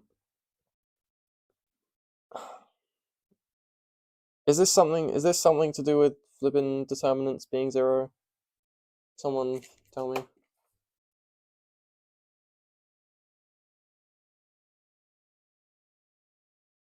Yeah. Okay, the determinant's not zero. I'm just gonna take you at your word. I'm just gonna take you at your word on that one. If you like look at the matrix, the determinant is non-zero. Yeah, I'm just gonna assume you're right on that. Okay. All right, let's just move on. Let's just move on. Oh, equivalence relations. That's I respect that. You know what? You know what? Respect to India for teaching this before university. I respect that. Equivalence relations, yeah, nice. Okay. Um, consider the set X is the set of all R such that R is an equivalence relation on the set S such that R has exactly 42 elements. Then the number of elements in X is blank. R is an equivalent. Okay. Sorry. I need to like reread this.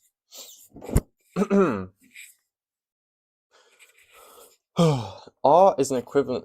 Okay, X is the set of all relations such that R is an equivalent relation on the set S such that R has exactly 42 elements.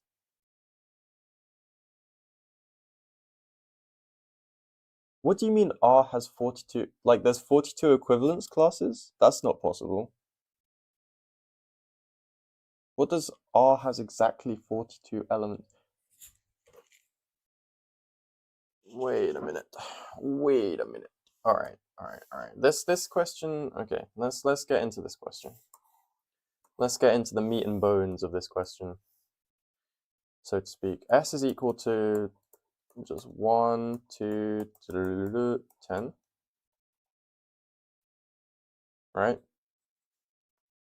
Then X is equal to the set of all R such that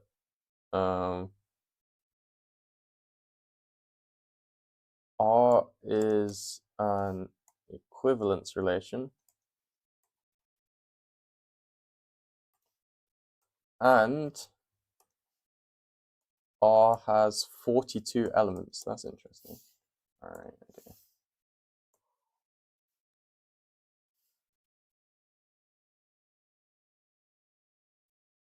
Okay, how many different R's? Okay, so I'm gonna take R. R is a subset of S cross S, right? Okay.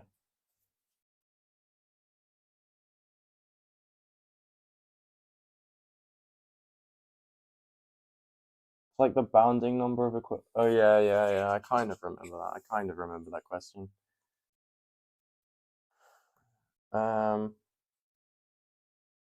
So R is a subset, but we have some stuff already. We have that 1 1 up until 10 10. That's all in R. So we got 10 elements. How are we going to get, well, if X Y is in R,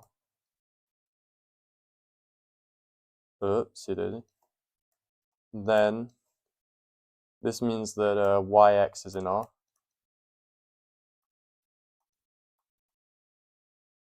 Alright, okay. And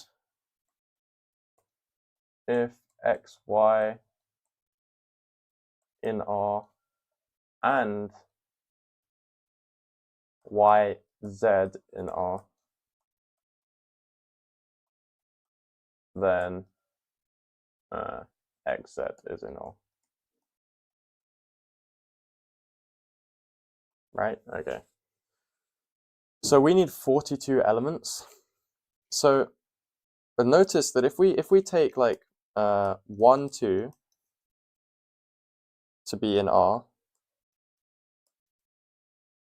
and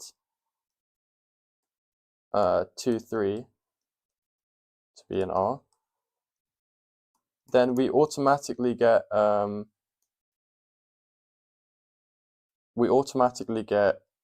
more elements, right?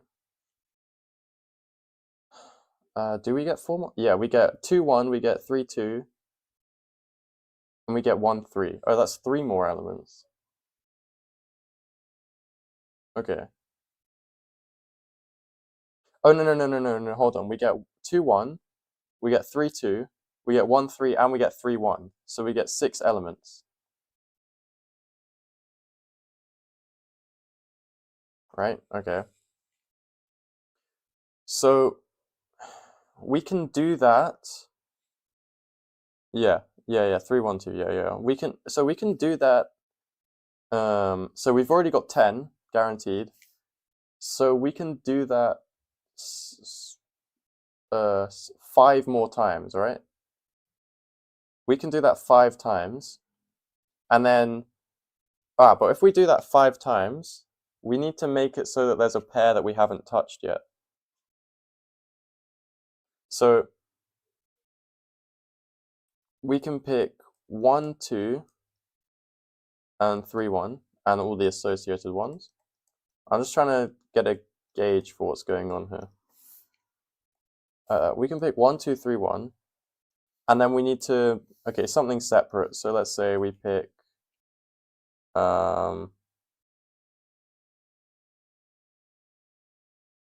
want something complete. Wait, this is techie. Wait, no, this is technical. There's like loads of different cases to like consider, no? Because like, what if I have 3, 4 here? Then suddenly I'm related to 1 as well.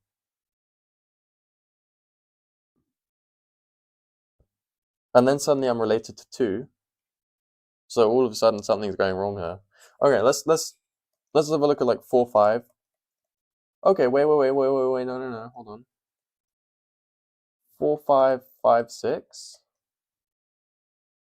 But what am I gonna do once I get up to 10? Because then I've done this. Okay, so I've got 1, 2, 3.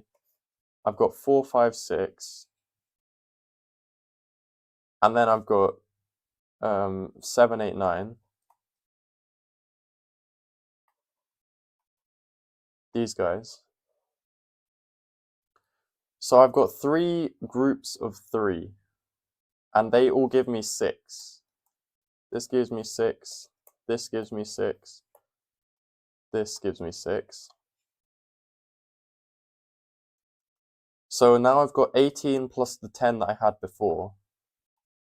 So I've got 28 elements. So I still need 14 more elements. How am I going to get 14 elements out of here? If I now relate, say I relate 6 to 7 for no particular reason. Say I relate 6 to 7. Then suddenly I get 6, 7. I get 7, 6. I get 7, 5. I get 7, 4. I get 4, 7.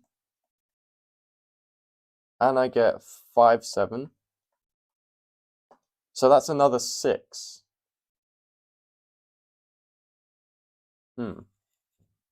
That's oh. However, because 8 and 9, I also get everything with 8 and 9 as well. So wait a minute, this isn't possible then. Sorry, in this case, because then I also get for 7, but I also get 8. Yeah. 9. Yeah. Okay, so that's not good. We've gone over 14 at that point. So we can't have it like this. We can't do this. Okay. Okay. Interesting. Let's have a look. Okay, so we can't just like, okay. So we need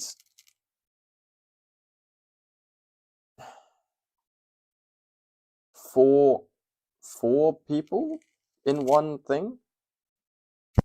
So like you could have like 1, 2, 3, 4, and 2, 3, right? How many does this give you now? Maybe this gives you like 14 or something. Oh no. That would, okay, wait, let's just have a look. What does this give you? Let's just have a look.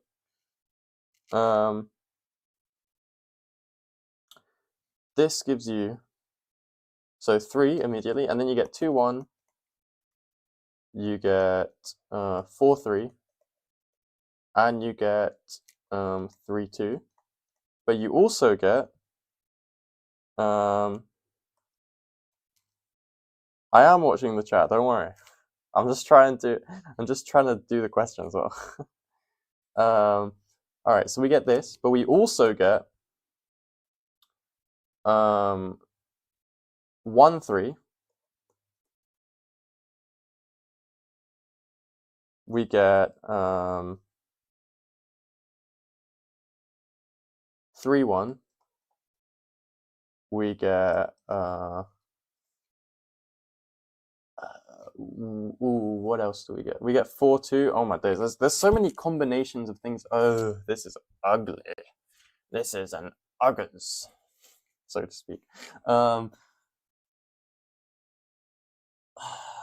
we get, what's the like nicer way to do this? Let's see. So all of these guys are related to each other. So we have 1, 4, 1, 3, 1, 2. Sorry, we have 1, 4, 1, 3, 1, 2. That's 3. Sorry. 3. Then we have 2, 3, 2, 4, so 2. And then we have 1, that's 6. Times by 2 is equal to 12 for all of the symmetries. 12 guys. And we need 42.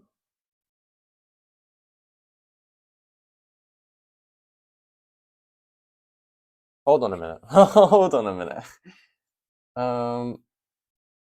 Wait, I feel like I've done something wrong here. Wait. Are there 12 combinations? If we have 1, 2, 2, 3, 3, 4, right?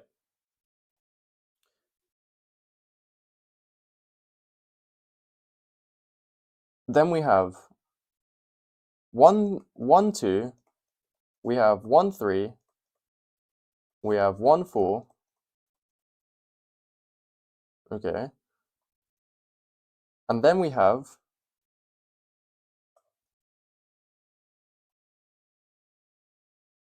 2, 3, 2, 4, and we have, we have 3, 4, right? And we have all of the symmetries of these as well. So that's 12. So that's 12. So we could have, oh my days, wait, okay. So we could have 12, so 10 plus, so we need 42 elements. Okay, so 10 plus 24 is 34 elements. And then the last two give me 4 elements. So the last two give me 4 elements. So plus 4, that's equal to 38. And then if we relate one element to any of them, that's gonna cause me issues. No, that's certainly gonna, that's gonna give me too many. Oh, but we could relate.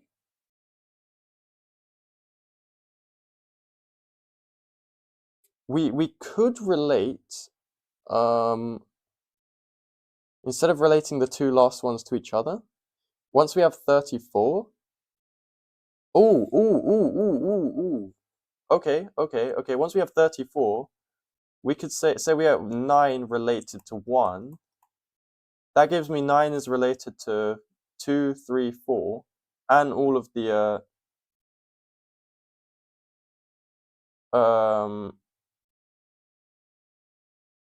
and all of the symmetries. So plus 8. 42 elements. Okay, all right, let me get a lower bound then. Okay. So we have 10 choose 4 times by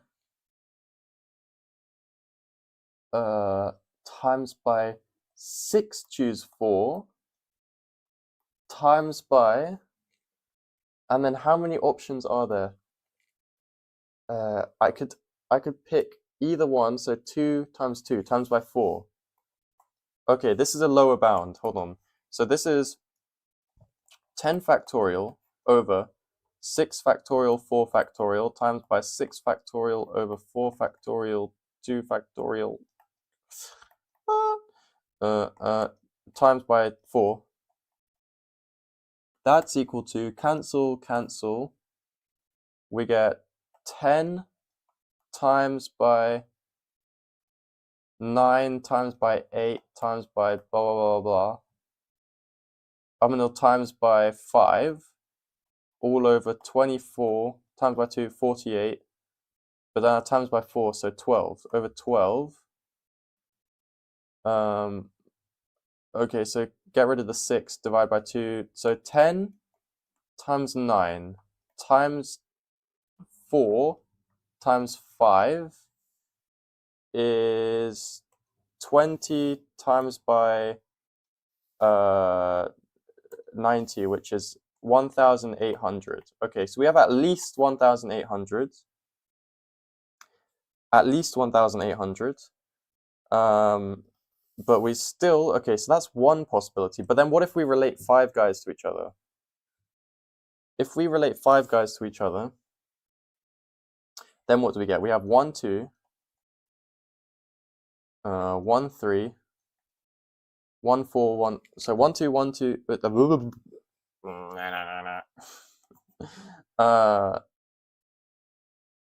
If this gives me 42 elements, I'm going to be very excited. Okay, we get 1, 2, 1, 3, 1, 4, 1, 5.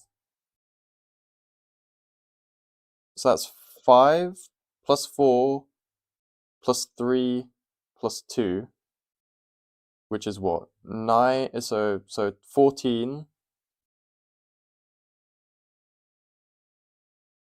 times by 2? 15 times by 2? Wait. 1, 2, 3, sorry.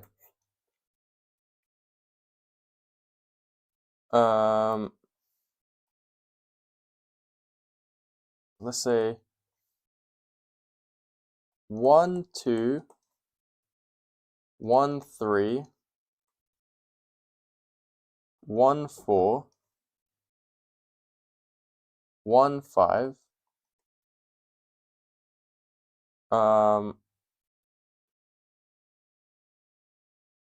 Then we have 2, 3, 2, 4, 2, 5. Okay. So, okay, I was wrong. Okay, there's still hope. 2, 3, 2, 4, 2, 5. Yeah, okay. Then 3, 4, 3, 5, and then 4, 5. How many is that? 1, 2, 3, 4. So 1 plus 2 plus 3 plus 4 is 6, 10. Times by 2 is 20. Wait, what? 20? Okay, 20. Not factorial, 20. So 10 plus 20 is 10 plus 20 is 30. So can we generate 12 more relations? If I set like 6 to be equivalent to 1, I get 1, 6, 2, 6, 3, 6, 4, 6, 5, 6. 1, 2, 3, 4, 5. That's not enough.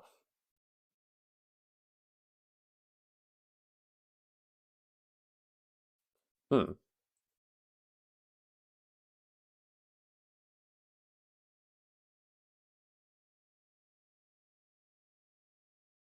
Interesting.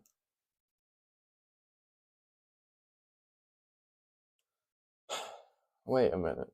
So there's 1,800 possibilities from the 4-4-2 case.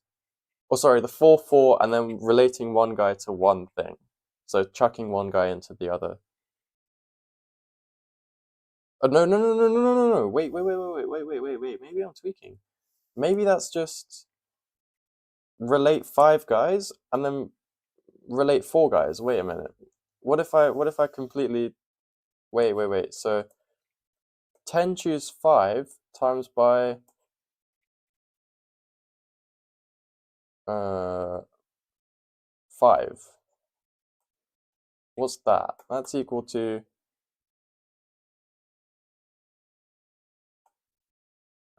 maybe it's still equal to 1,800. Maybe I've just done. That's 10 factorial over 5 factorial 5 over 4 factorial 5 factorial, which is equal to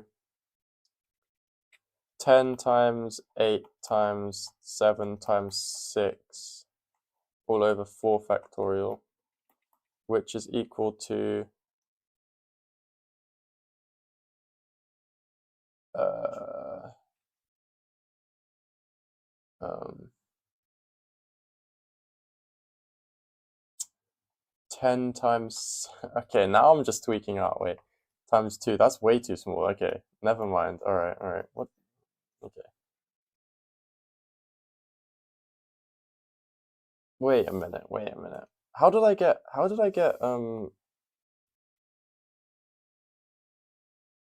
okay, wait a minute.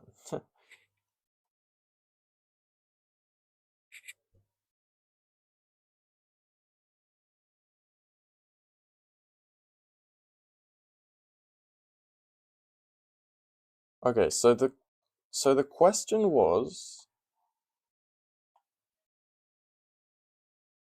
for those of you who have just joined, this is the question we're doing, question 9.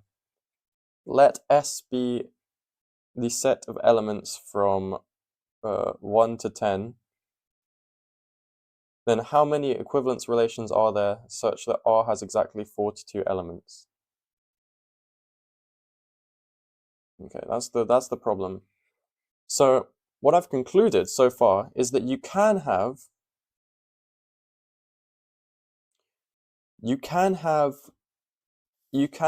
4 guys related to each other, then 4 guys related to each other, and then pick one element of the 2 that you didn't even think about and relate them to 1.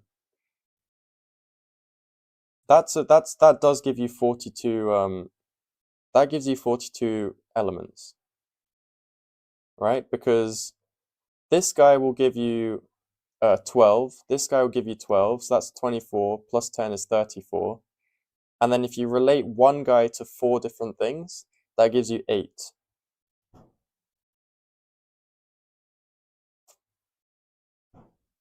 In fact, wait, this is just like 5 and 4.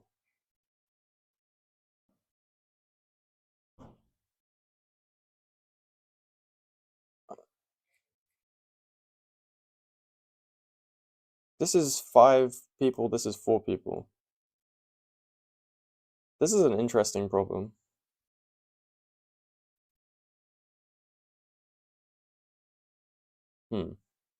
I mean, I concluded that there were 1800. I've concluded that there's 1800 of these guys, but now I'm not sure if that's even the correct conclusion to draw.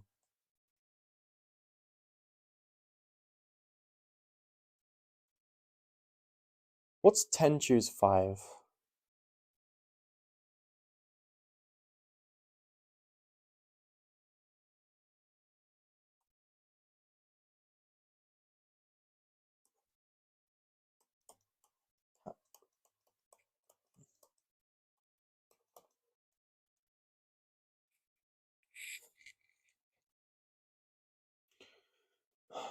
Uh, 10 times 6 times, oh, what am I doing? 10 times 9 times 8 times 7 times 6 all over 5 factorial is equal to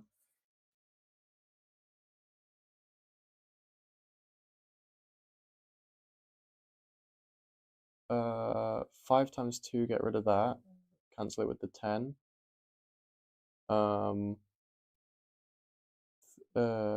3 you can cancel with the 6 to make it a 2. The 4 you can cancel with an 8 to make it a 2. So 10, so 9 times 4 times 7, which is equal to 36 times 7. What's 36 times 7? 225. So 252. Wait a minute. 252?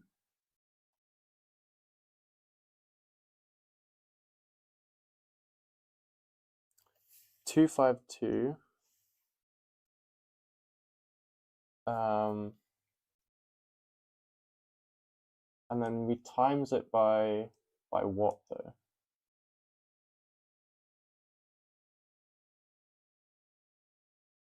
So we have 5 guys left.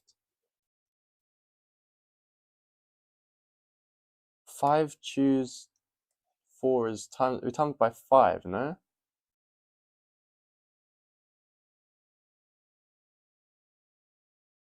But apparently that only gives me half of them.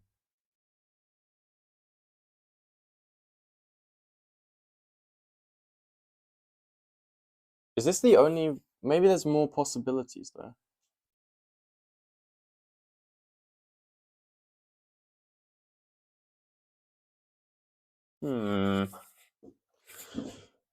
Indeed. So, okay, I think you do times by 5.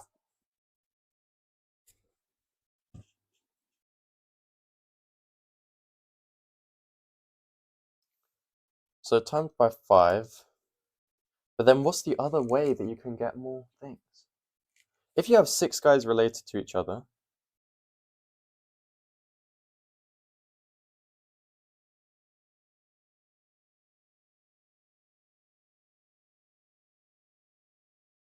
what would that give you? That would give you 5 plus 4 plus 3 plus 2 plus 1, which is what? What's 5 plus 4 plus 3 plus 2 plus 1? That's 15 times by 2 is 30. That gives you 30. So then you get... Oh, you could also have 6 and just like 2 other guys, 2 distinct guys. Wait. So you have 10 choose 6. Wait. 10 choose 6 times by 4 choose 2. That's equal to... Okay, sorry. First of all, what's this? Just so that I can have a reference in mind. That's 1260. Okay. Alright, so what's 10 choose 6? Oh, wait. 4 fact 10 choose 6 times by 4 choose 2. My pen is... No. Chill.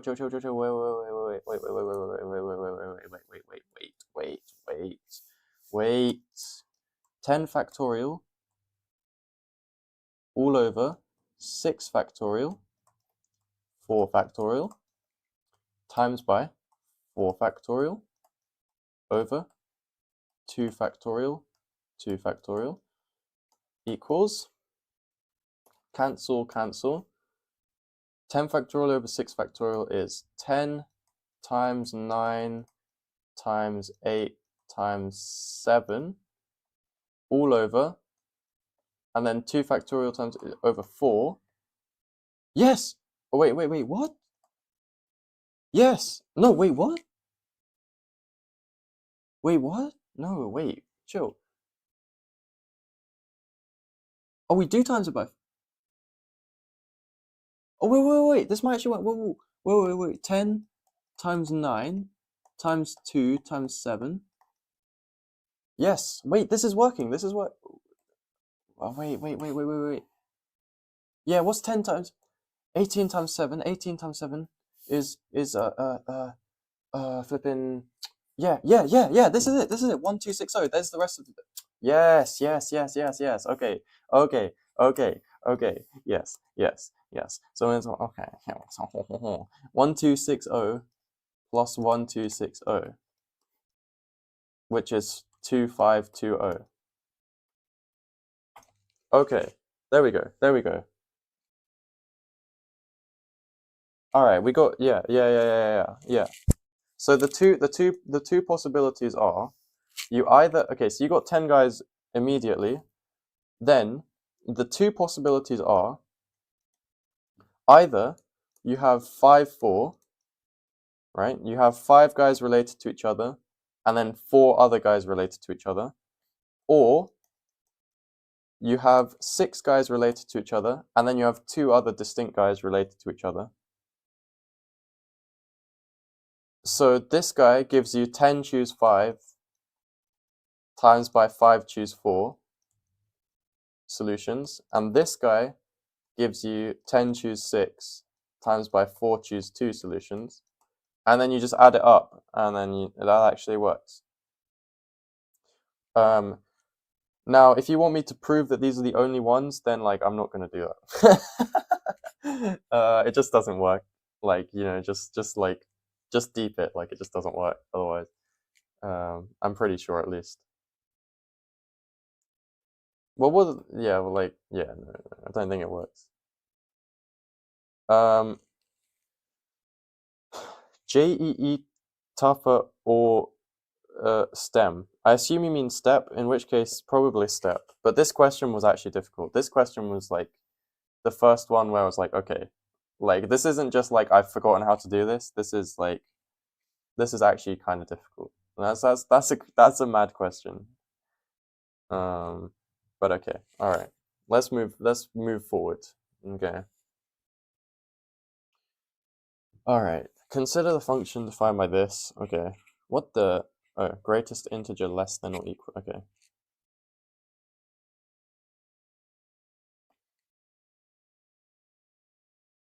Um. Oh yeah. Class of size 7. Yeah. What about classes of size? Oh yeah. I guess yeah. It's not that difficult. Yeah. Okay. Yeah. Anyway. All right. Consider the function given by that. Okay. That is some crazy notation for the floor function, by the way. But okay, let's keep it rolling. At which f is not continuous, at which f is not differentiable. Okay, this. Oh my days. I hope that my analysis supervisor is not watching. um, or my analysis lecturer.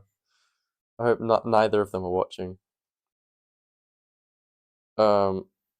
Probably my analysis examiner is watching, thinking, "Yeah, this makes sense." Now his answers make sense. All right, let's have a look. Not continuous. Where would this not be continuous? Um, Probably when x sine x is an integer, I imagine.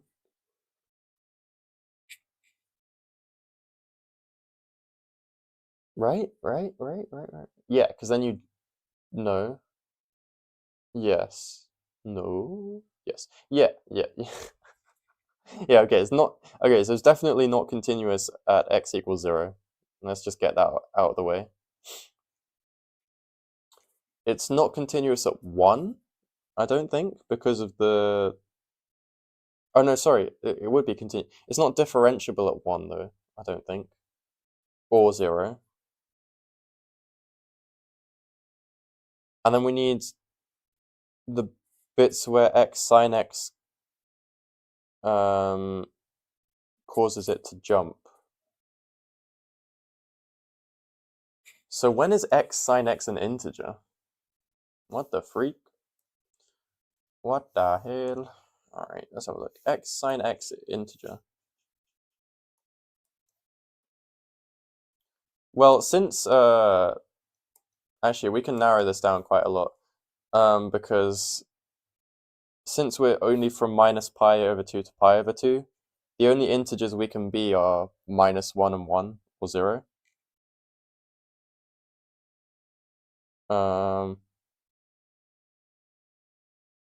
This is, so let's just go case by case then. Equals minus 1.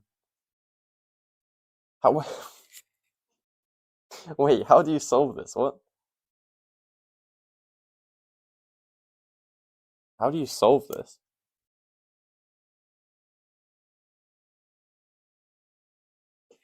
Oh, no, I don't need to solve it. I just need to say how many solutions there are. There's only going to be one solution.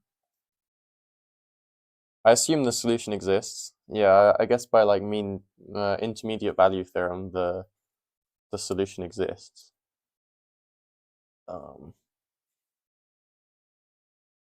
Yeah, I think there's only one. I think there's only one solution. Probably the same for x sine x equals 1.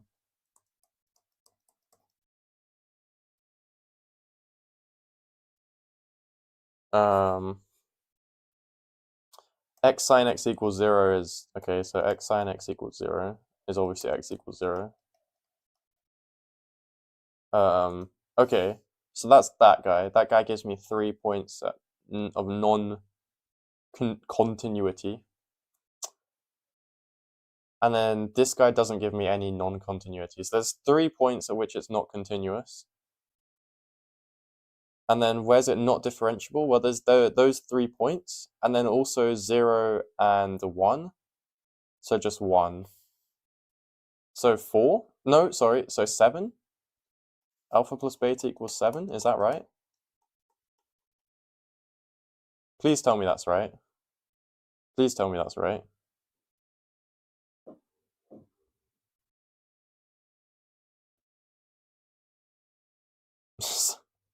I'll be so upset if I...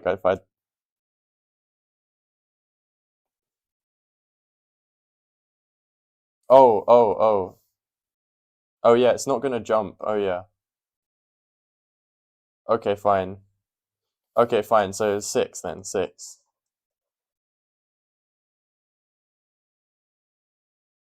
How about that? 6.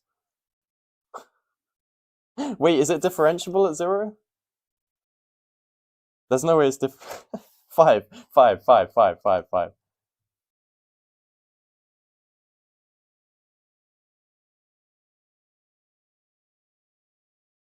Still not 5. Oh no, not 6. Is it 5? It's not 5! What? What do you mean it's not 5? Oh, it is 5. Okay, it is 5. Okay, it's 5. Alright, fine. Just stop. Just stop with these silly questions, you know what I mean? Like, this is just ridiculous. This is just completely... This is just lunacy. Absolutely ridiculous. Fine, it's 5, okay. The number of ways to distribute 10 identical red pens and 14 identical blue pens among 4... sorry.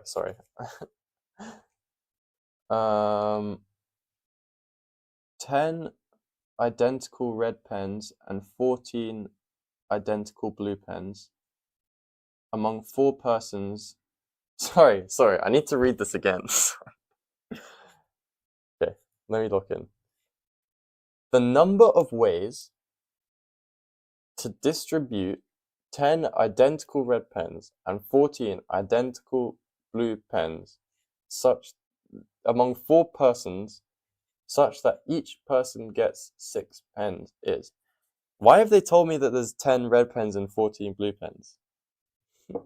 Isn't the only piece of information I need that there's 24 pens? Right? So there's 24 pens. Each person gets 6. Sorry. Someone's messaging me on my phone, which is also where I'm reading the chat. That's why I'm getting distracted. All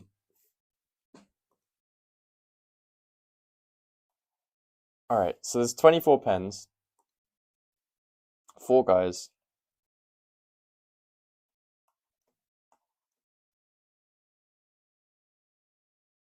Each of them gets 6 pens.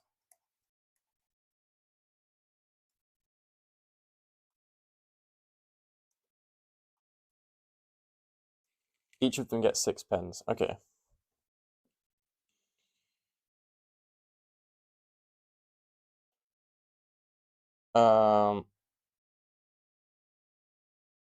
Okay, how many different how many different ways can I do this?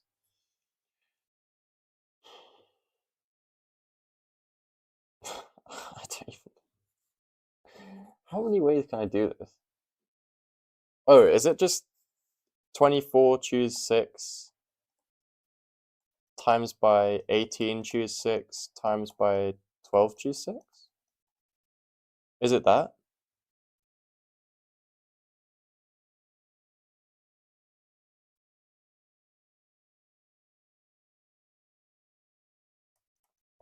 (24 factorial over 6 factorial 18 factorial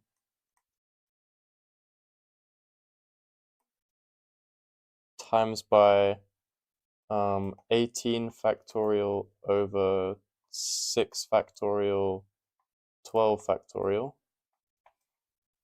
times by 12 factorial over 6 factorial, 6 factorial. Cancel, cancel, cancel, cancel. You get 24 factorial all over 6 factorial to the power of 4? Is this right? I'm so bad at combinatorics, so this, like, I don't know if this is right or not. I'm just gonna assume it is. Okay, this is 24. Brother. Brother. What on earth? Okay, wait a second. 20, okay. Alright. Okay, so 6 factorial to the power of 4. Yeah. What exactly is that? That's just 1 times 2 times... Okay, so we got 6 factorial. Alright, I'm just gonna write 6 factorial. Multiplied by... Okay. Multiplied by...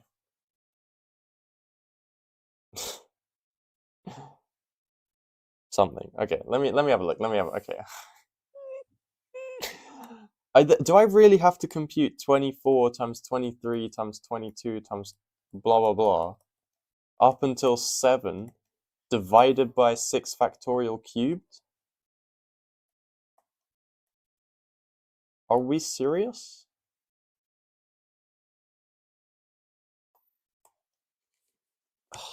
Like, oh, don't even get me angry. So the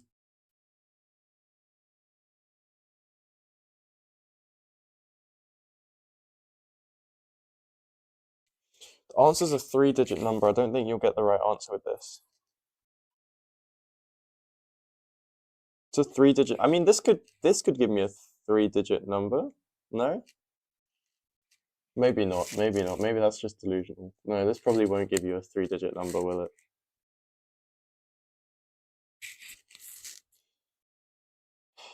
What? Bad days. This is ridiculous.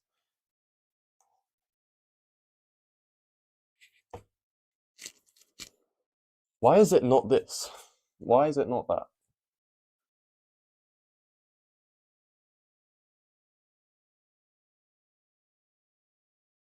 Why is it not 24 choose 6 times by 25 times by 18 choose 6 times by 12 choose 6?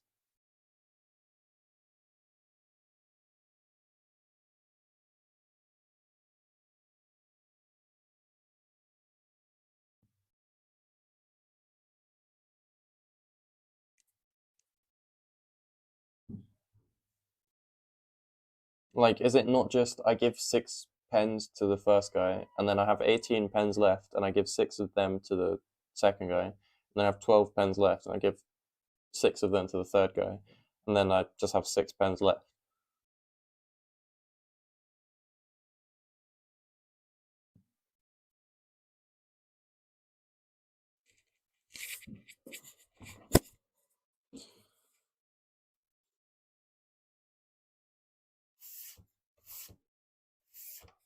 Like, like, like, do you know what I'm saying? Like, do you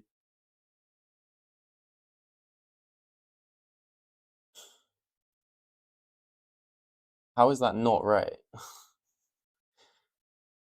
Like, this will probably give me like a...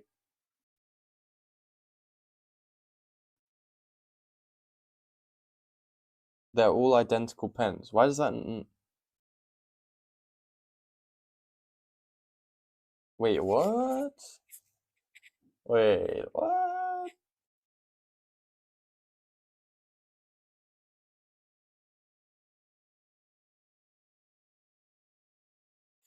I'm so lost. Wait.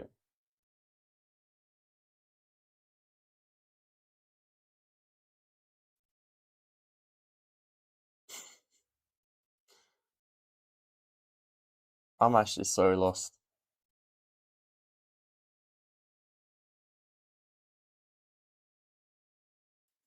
Yeah, this combinatoric stuff is not for me.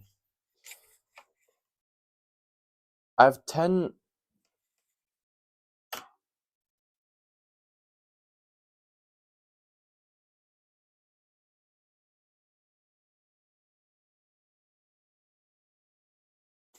So what should I do instead? Battle King 5931 or Tatvam or Elon Musk? Someone tell me like what's the correct solution then?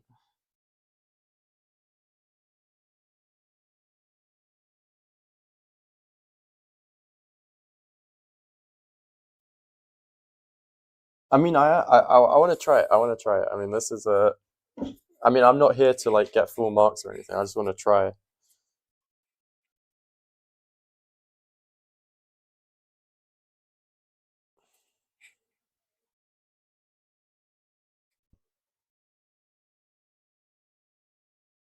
Mm,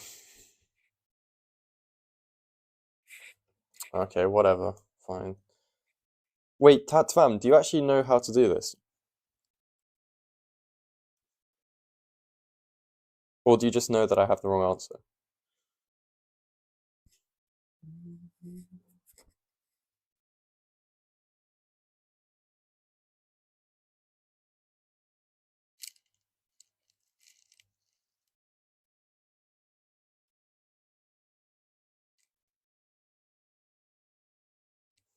Oh well, whatever. All right. Okay. Mate, what the hell is this? Let alpha equal that, then the value of 5 minus alpha squared is. What's the beg? I don't know what the beggar's method is. I don't know what that is.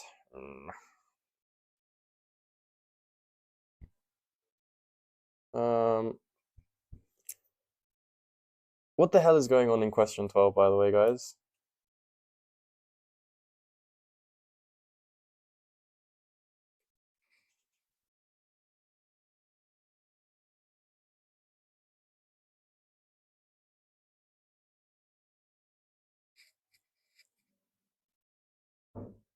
Hmm. All right, let me just expand this and see what happens.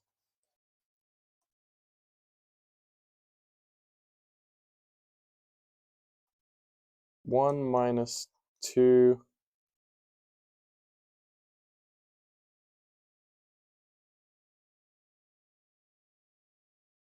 Um, 2 cos pi over 11 times by 1 minus, was it 3, 9, 27, 81, okay. 2 cos 3 pi over 11, whoopsie, times by um, uh,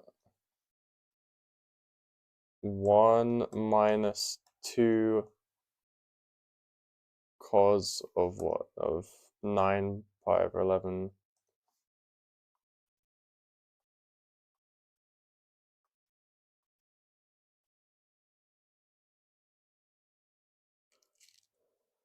Um, times by 1 minus 2 times by cos of 27 pi over 11 times by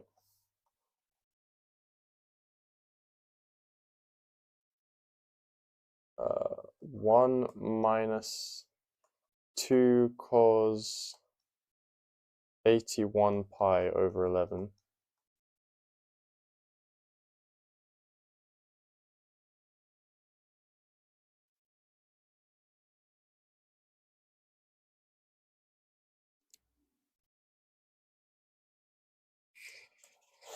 Okay, I mean,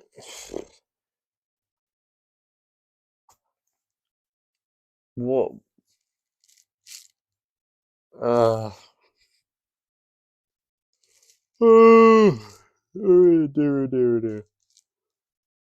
how do you even like what's going on here? What's actually going on here? Like, what is this?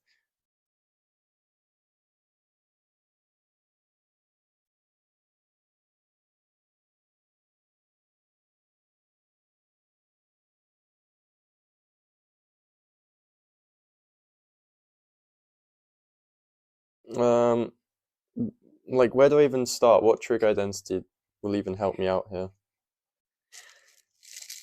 I mean, the angles are all multiplied by 3.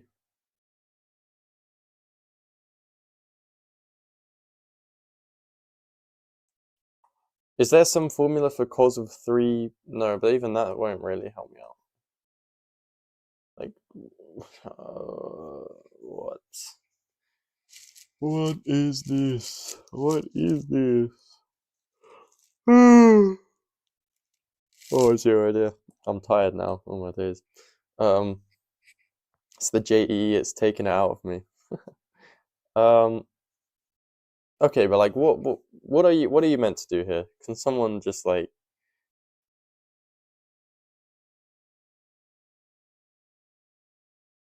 cos of pi over 2 minus x equals sine x? Oh. Wait, what's pi over 2 minus 3 pi over 11? That's equal to 11 minus 6, 5 pi over 22. Wait, what? How is that helping me?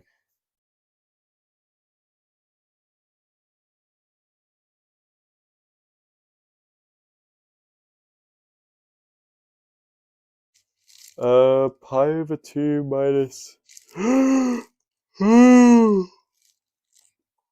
pi over 2 minus pi over 11 is equal to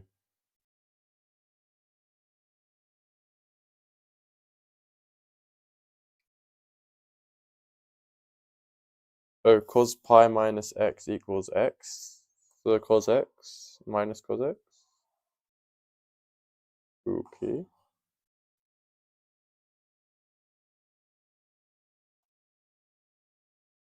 Okay, what is 81 over 11 pi? That's like cos of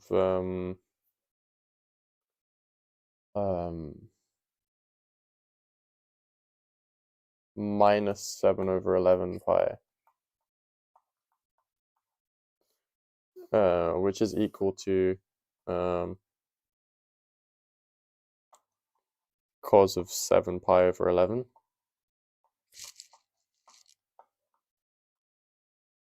Like so.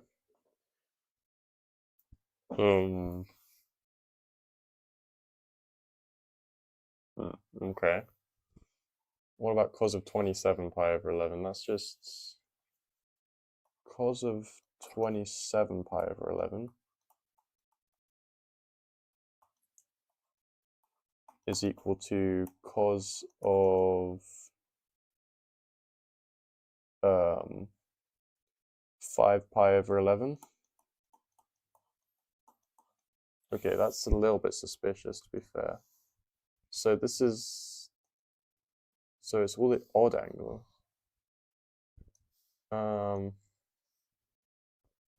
So alpha is equal to 1 minus cos 2 cos pi over 11 times by 1 minus 2 cos pi 3 pi over 11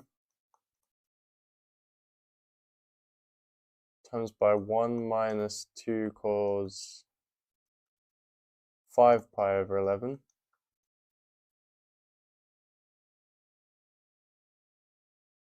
times by 1 minus 2 cos 7 pi over 11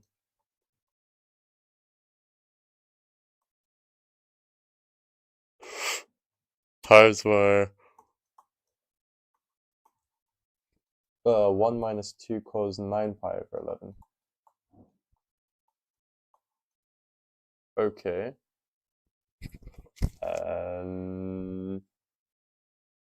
Hmm. Hmm. Interesting. That is certainly suspicious. Oh, wait a second, wait a second, wait a second. This is just difference of, no. This is equal to 1 minus 2 cos pi over 11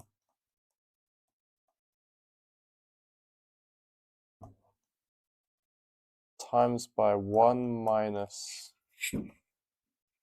2 plus 2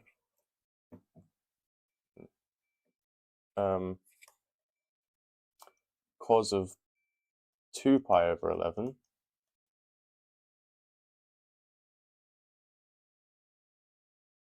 times by 1 minus 2 cos 3 pi over 11 times by 1 plus 2 cos oh my days, this is lagging out. 2 cos uh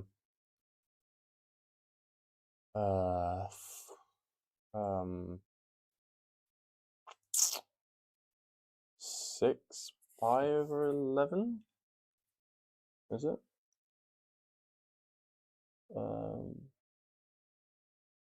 Plus 2 cos 6 pi over 11.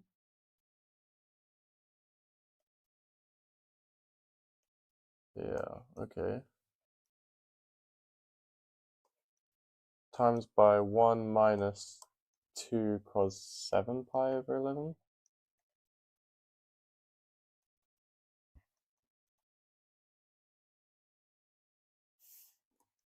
But that's equal to 1 minus 2 cos pi over 11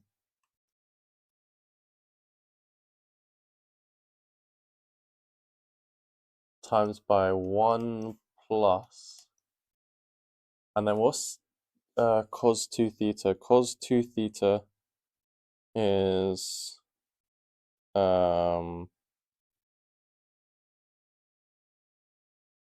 2 cos 2 theta is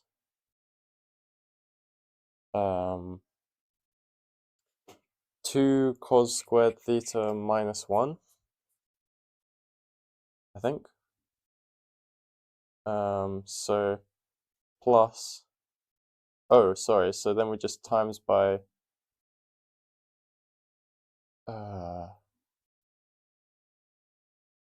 cos, no, 4 cos squared pi over 11.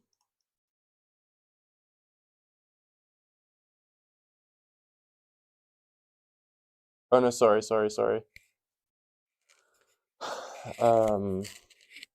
Plus, plus 3.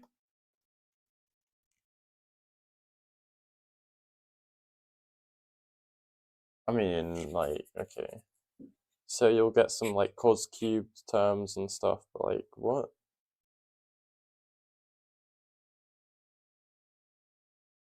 Oh man. I'm I'm starting to start crashing down now. And this question is not helping me. Not helping me.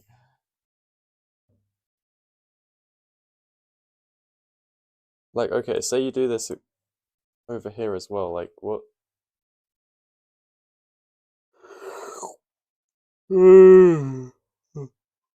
What does that even give you? Like,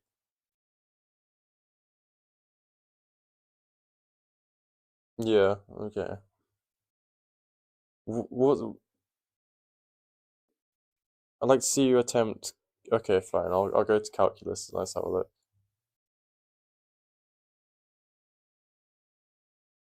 What the flip? Okay, so let me have a look. So there's this, and there's this,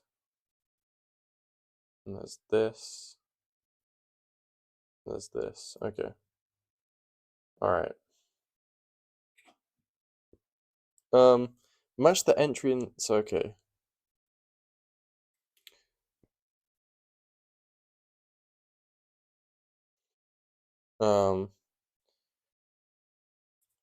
If alpha and beta are the oh no, okay.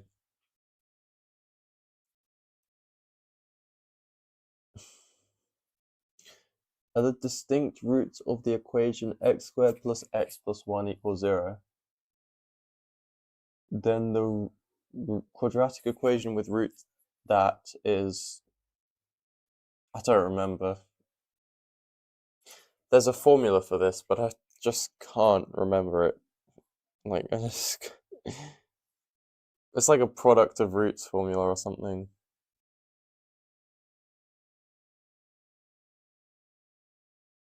I can't remember this. I remember when we had to do this for A-level maths, and like I just thought like this is the most, like I will never do this again.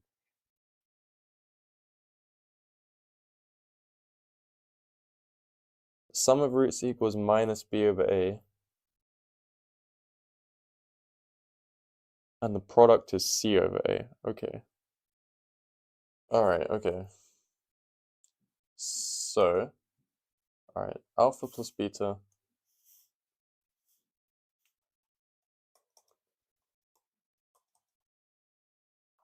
equals c over a, which is 1,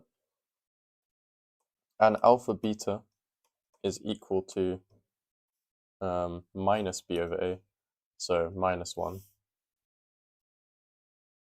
So this implies that what? Hmm.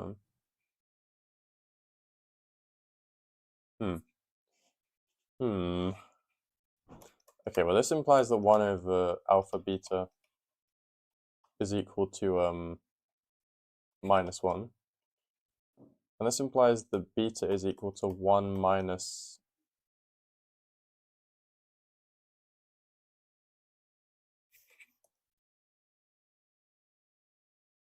oh. Oh, right. Okay.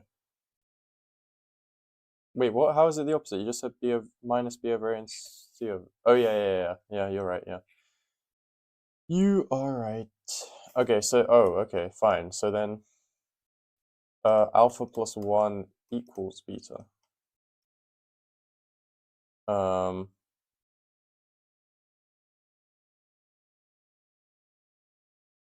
Right. So then, 1 over alpha plus 1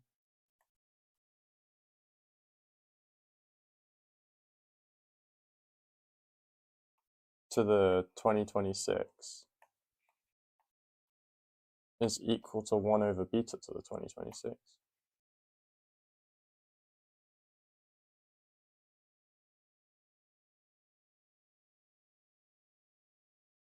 So that's equal to alpha to the 2026. I don't know where I'm going with this.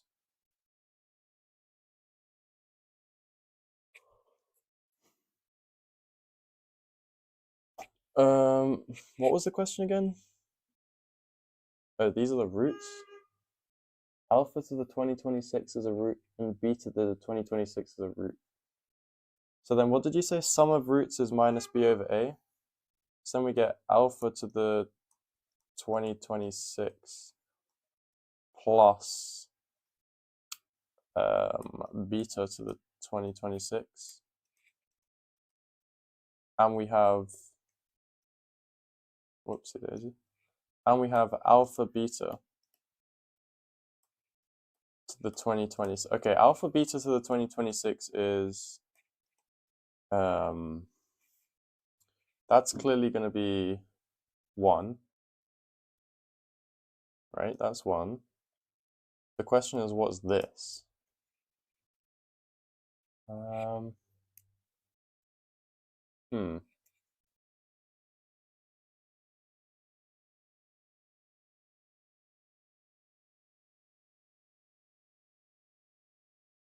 Oh, wait, hold on a minute. Alpha plus beta squared is equal to alpha squared plus beta squared plus 2ab, which is plus 2, is equal to minus 1. Sorry, 1. So that means that alpha squared plus beta squared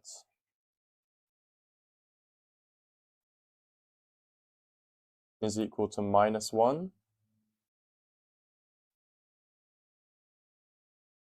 right? Somehow I just feel like, you know, the vibes are there for like this to just be minus 1 to the 2026. Oh no, to the 2025 maybe. Or something like that. Time is right. I'm gonna pack my bags and take that journey down the road. I'm gonna guess this is minus 1. I'm gonna give myself that educated guess, and then in that case, this is P is 1, Q is 2.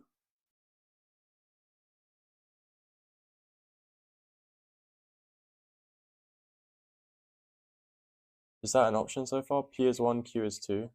Yeah, that is an option. Okay. So either... Okay, let's have a look. So then the value of that is that. Okay.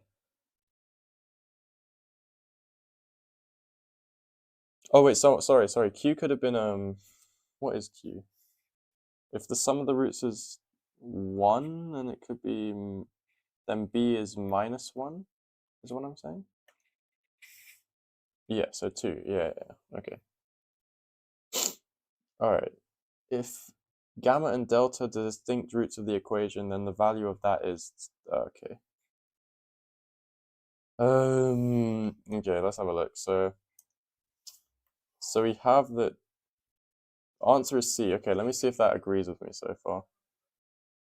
P is 1 and Q is 2. Okay, I actually did get that right. Okay. Okay.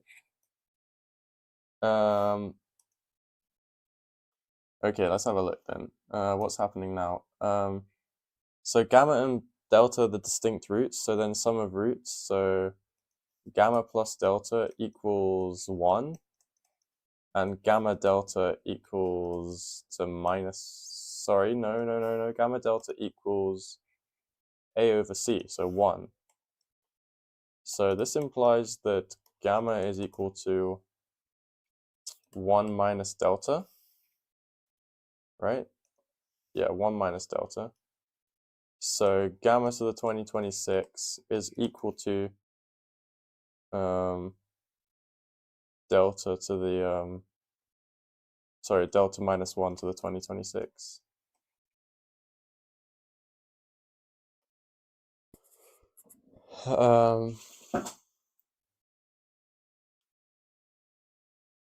And if that's the case, then 1 over gamma to the 2026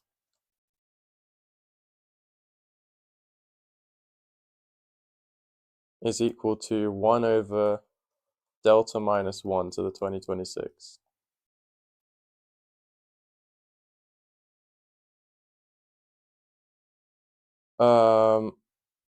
Okay, but what is that?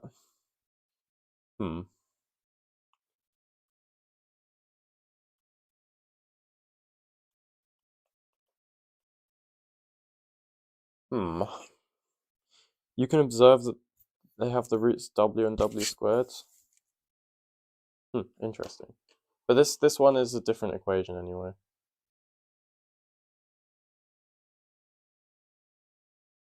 Can I just cheat and solve it? 1 plus minus the square root. Oh no, solving it will not help me. Never mind. Okay. I think they did that on purpose. How did I do it up here? I just did it.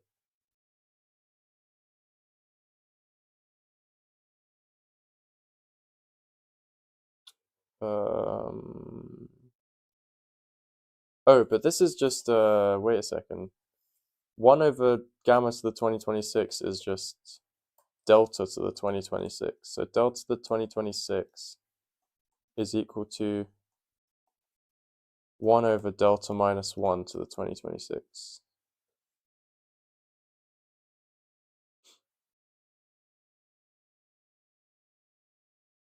Right?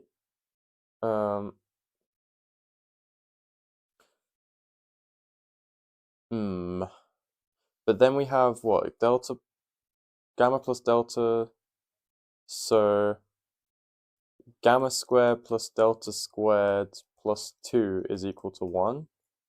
So that means that the sum of the squares is equal to minus 1.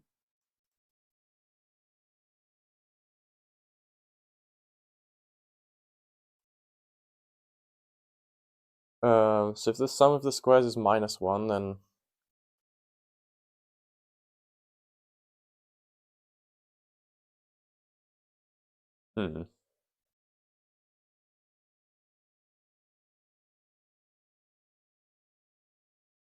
what happens if I multiply by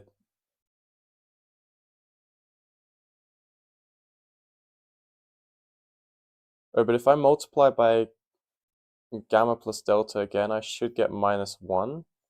So I should have gamma cubed plus gamma squared delta plus delta squared gamma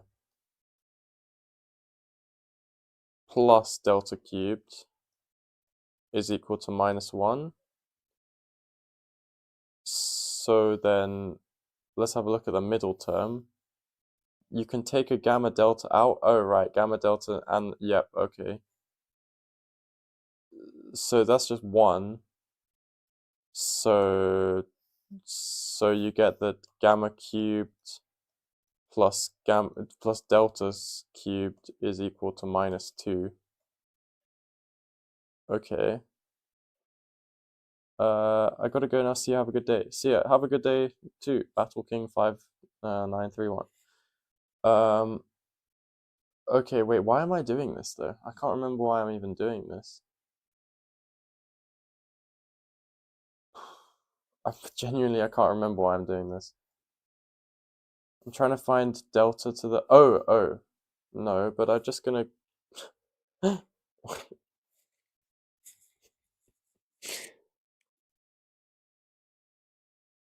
what? I'm fried out of my mind. Okay, wait, no. Okay. Actually, maybe this is okay.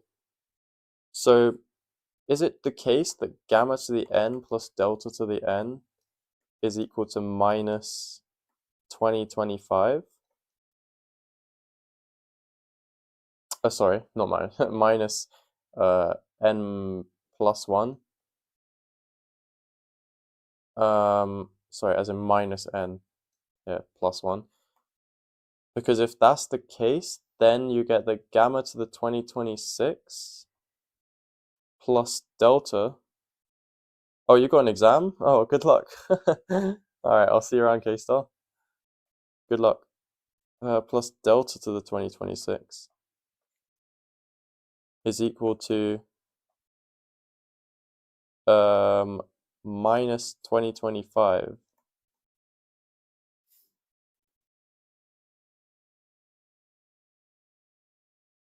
I can't remember why I did that.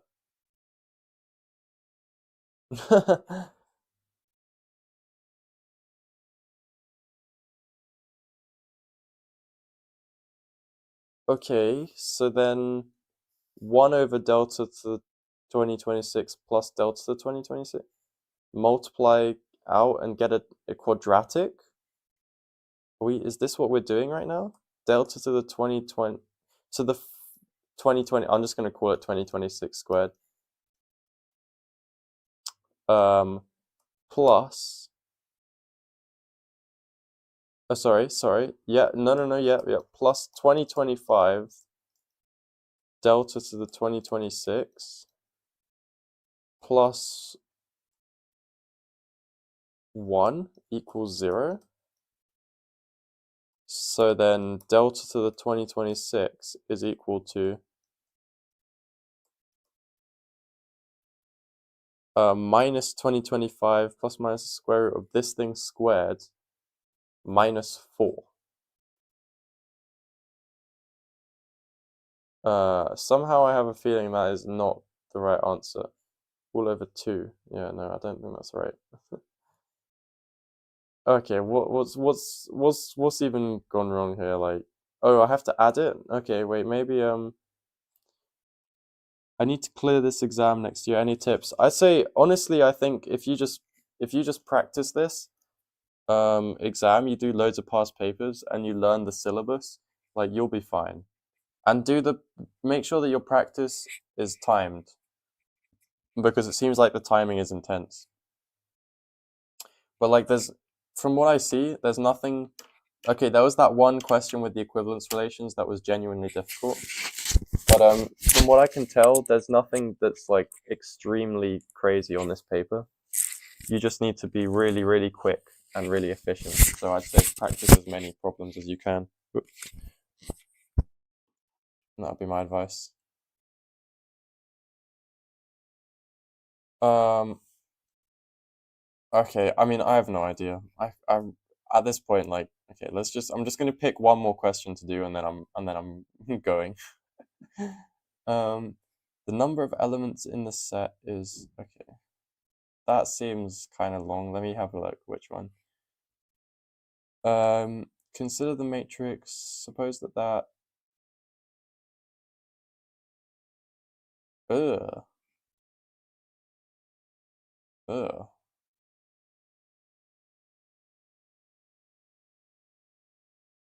Actually, wait, guys. For the final question that I do, can you teach me how to do this combinatorics one?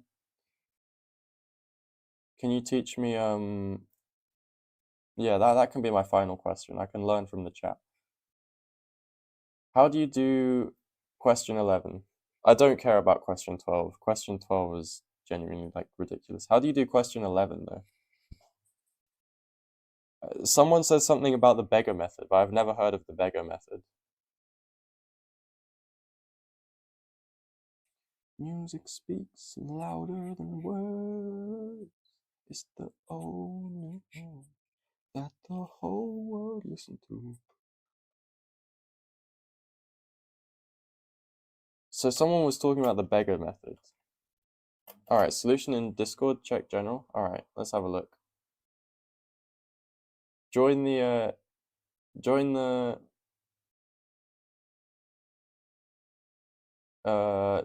Discord. Let's have a look. Let Ri and Bi be numbers of pen received by the. Yep.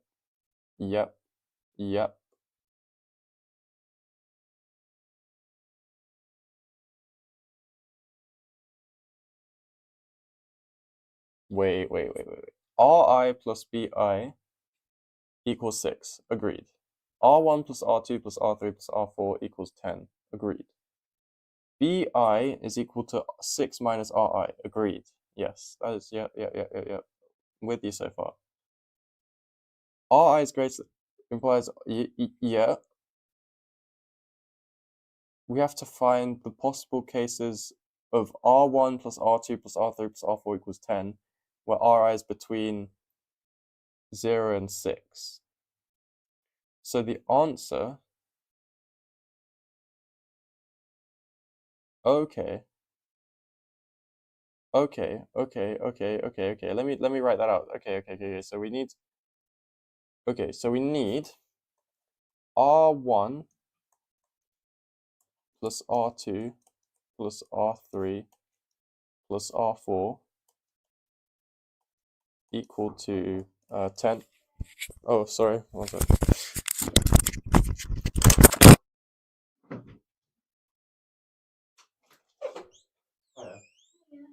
Hiya. I can just take your rubbish. Yeah, alright. Yeah. Let me just pack up one sec.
Apologies. I'm back. All right. Anyway, so R1 plus R2 plus R3 plus R4 equals 10, and all of the Ri are between 0 and 6. Right? So, okay, so if any, okay, wait, hold on a minute. How many Ri are there? So this is what the problem reduces to? Okay.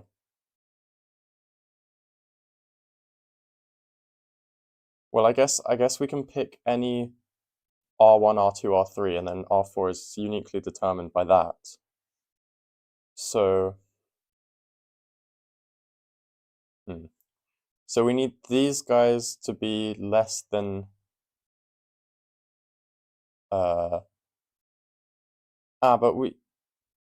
yeah, okay. We need these guys to be less than or equal to 9 then.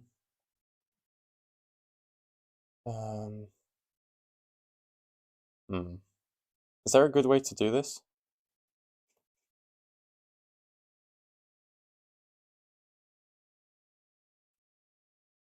I feel like this is much more manageable than the original problem, though, to be fair. Oh no, sorry. We need this just to be less than or equal to 10. And then we can find R4 from that, right?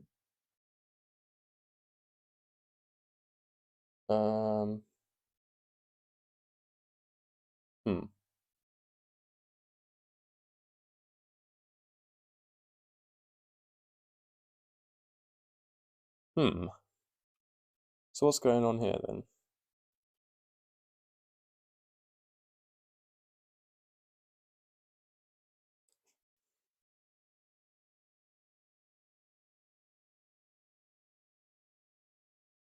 I'm fried. I'm fried. Let me have a look. What's going on here.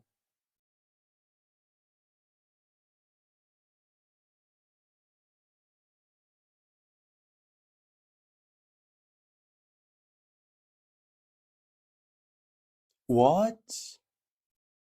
The number of non-negative solutions can be obtained by finding the coefficient of x to the 10th? What do you mean we know that? What?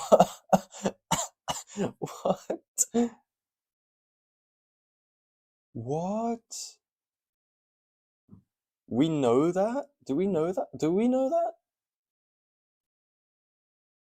Oh, we do know that. Never mind, sorry. No. Yes, we do know that. We do know that. We do know that. We do know that. Yeah, you're right. Okay, that's a genius way of looking at it. Okay. Okay, this is crazy. Okay, this is actually quite difficult. This I would never see in an exam. I'll give you guys this one. This one I would never see in an exam. Okay, so then you find the coefficient. All right, fine. Okay. Okay, that's okay. Now that is serious. That is serious business. Okay, so it's the coefficient. Okay. Okay, that's smart. That's smart. That is okay. Of x to the 10th in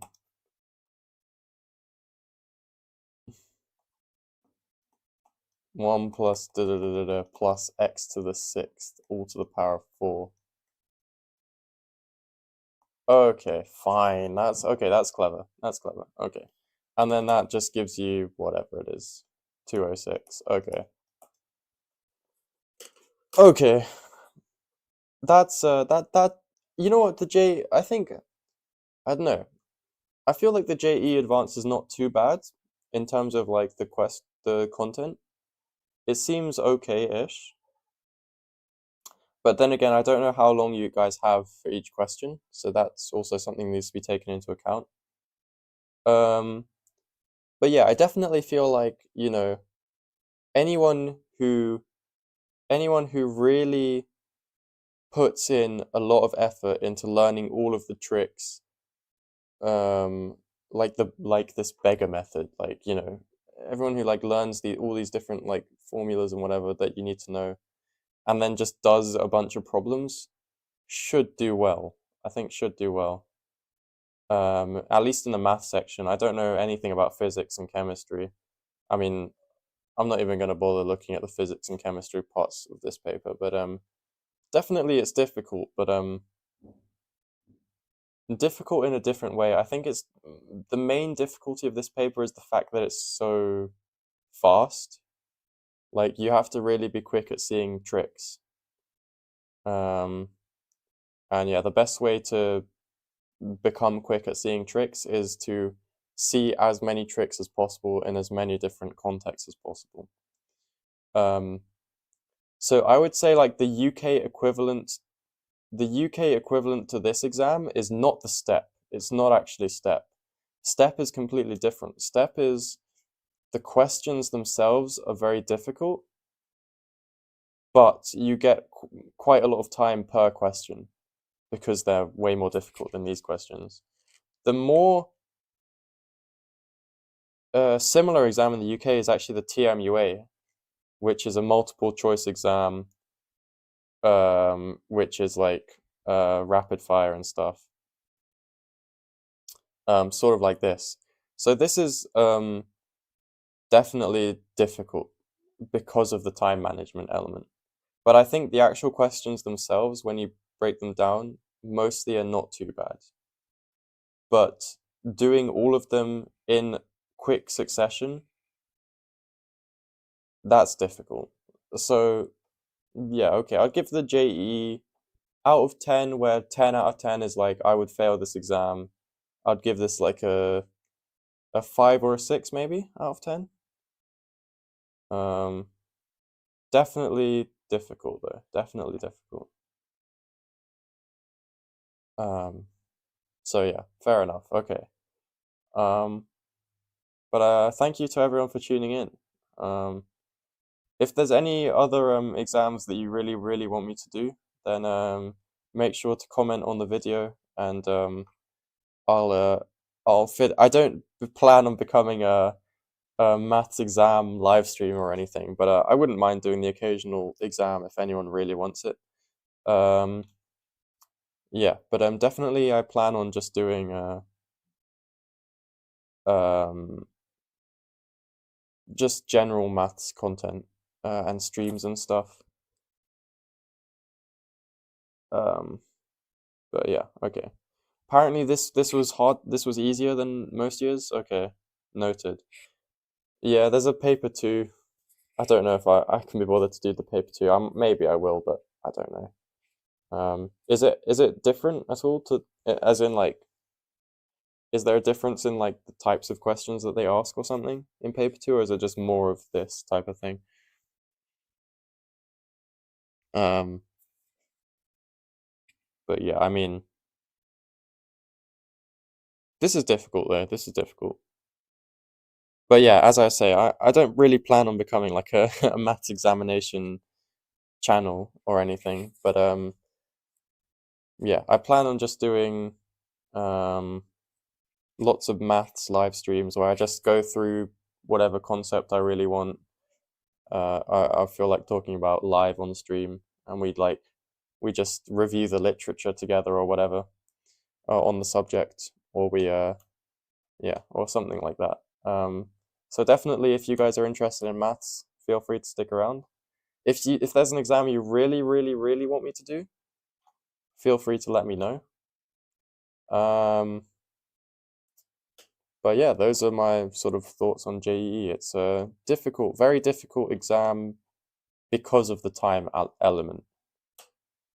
But in terms of the questions themselves, not as bad as I thought it would be. Will you watch the UFC White House? If I can, yeah, I definitely will. I'm definitely very, very curious about what happens. I want to see who wins, but I don't know if I'll watch it live. I'll see. But yeah, I will definitely make sure to see who won. I'm very curious to see that. That's for sure. Do you know about the Chebyshev inequality? Yeah, I do. Yeah. Um, yeah, I'll watch the World Cup. I'll watch the World Cup. Yeah. Um, that's for sure. I will watch the World Cup.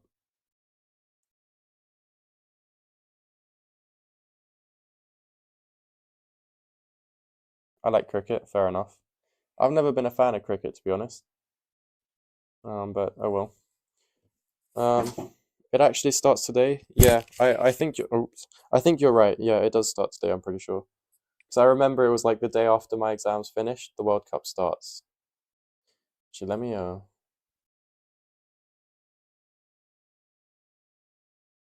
make myself bigger later. Hello. Um, but yeah. Anyway, as I say, guys, that's all I have to say. Definitely good luck to anyone doing the JEE. Um, I'm sure you'll smash it. I'm sure with enough practice, these questions will be second nature, and you'll you'll do a lot better than I did today, with enough practice.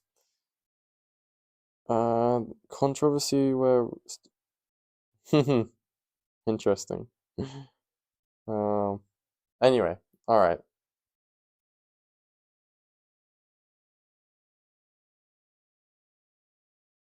Because of Chebyshev's inequality, what? Wait, sorry, I was about to leave, but like what? 0 marks in paper two, and the organizer said it's because of Chebyshev's inequality. What? I don't understand. Oh, to deny the cheating allegations? Wait, so who cheated?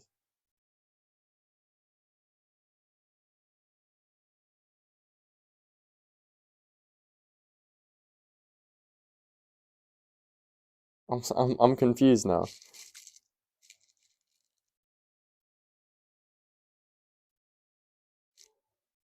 Several students cheated, but then what? Some guy used Chebyshev to show that it was like not statistically improbable or something, that that they could have got those scores.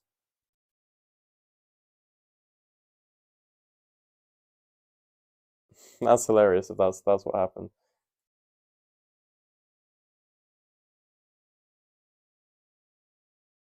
Okay. Maybe I'll look into that. That could be a funny video idea. Introduction to Chebyshev's inequality.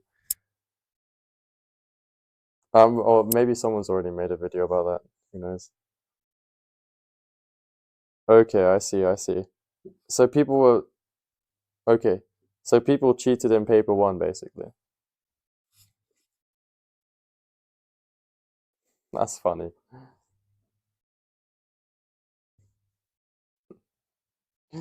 That's jokes.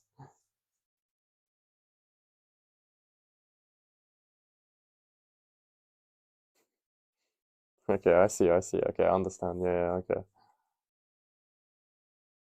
Okay, that is funny. Yeah, yeah, that's funny. Okay, okay. Well, at least they learned Chebyshev's inequality. You can't take that away from them. Um, but yes, okay, it's been 3.5 hours, and I am on holiday, guys. Although it may not look like it, I actually am free to do what I like. So, I am going to bid you a farewell, and good luck um, on JE to anyone who's doing it. And I'll see you guys soon, probably tomorrow or something like that. Anyway,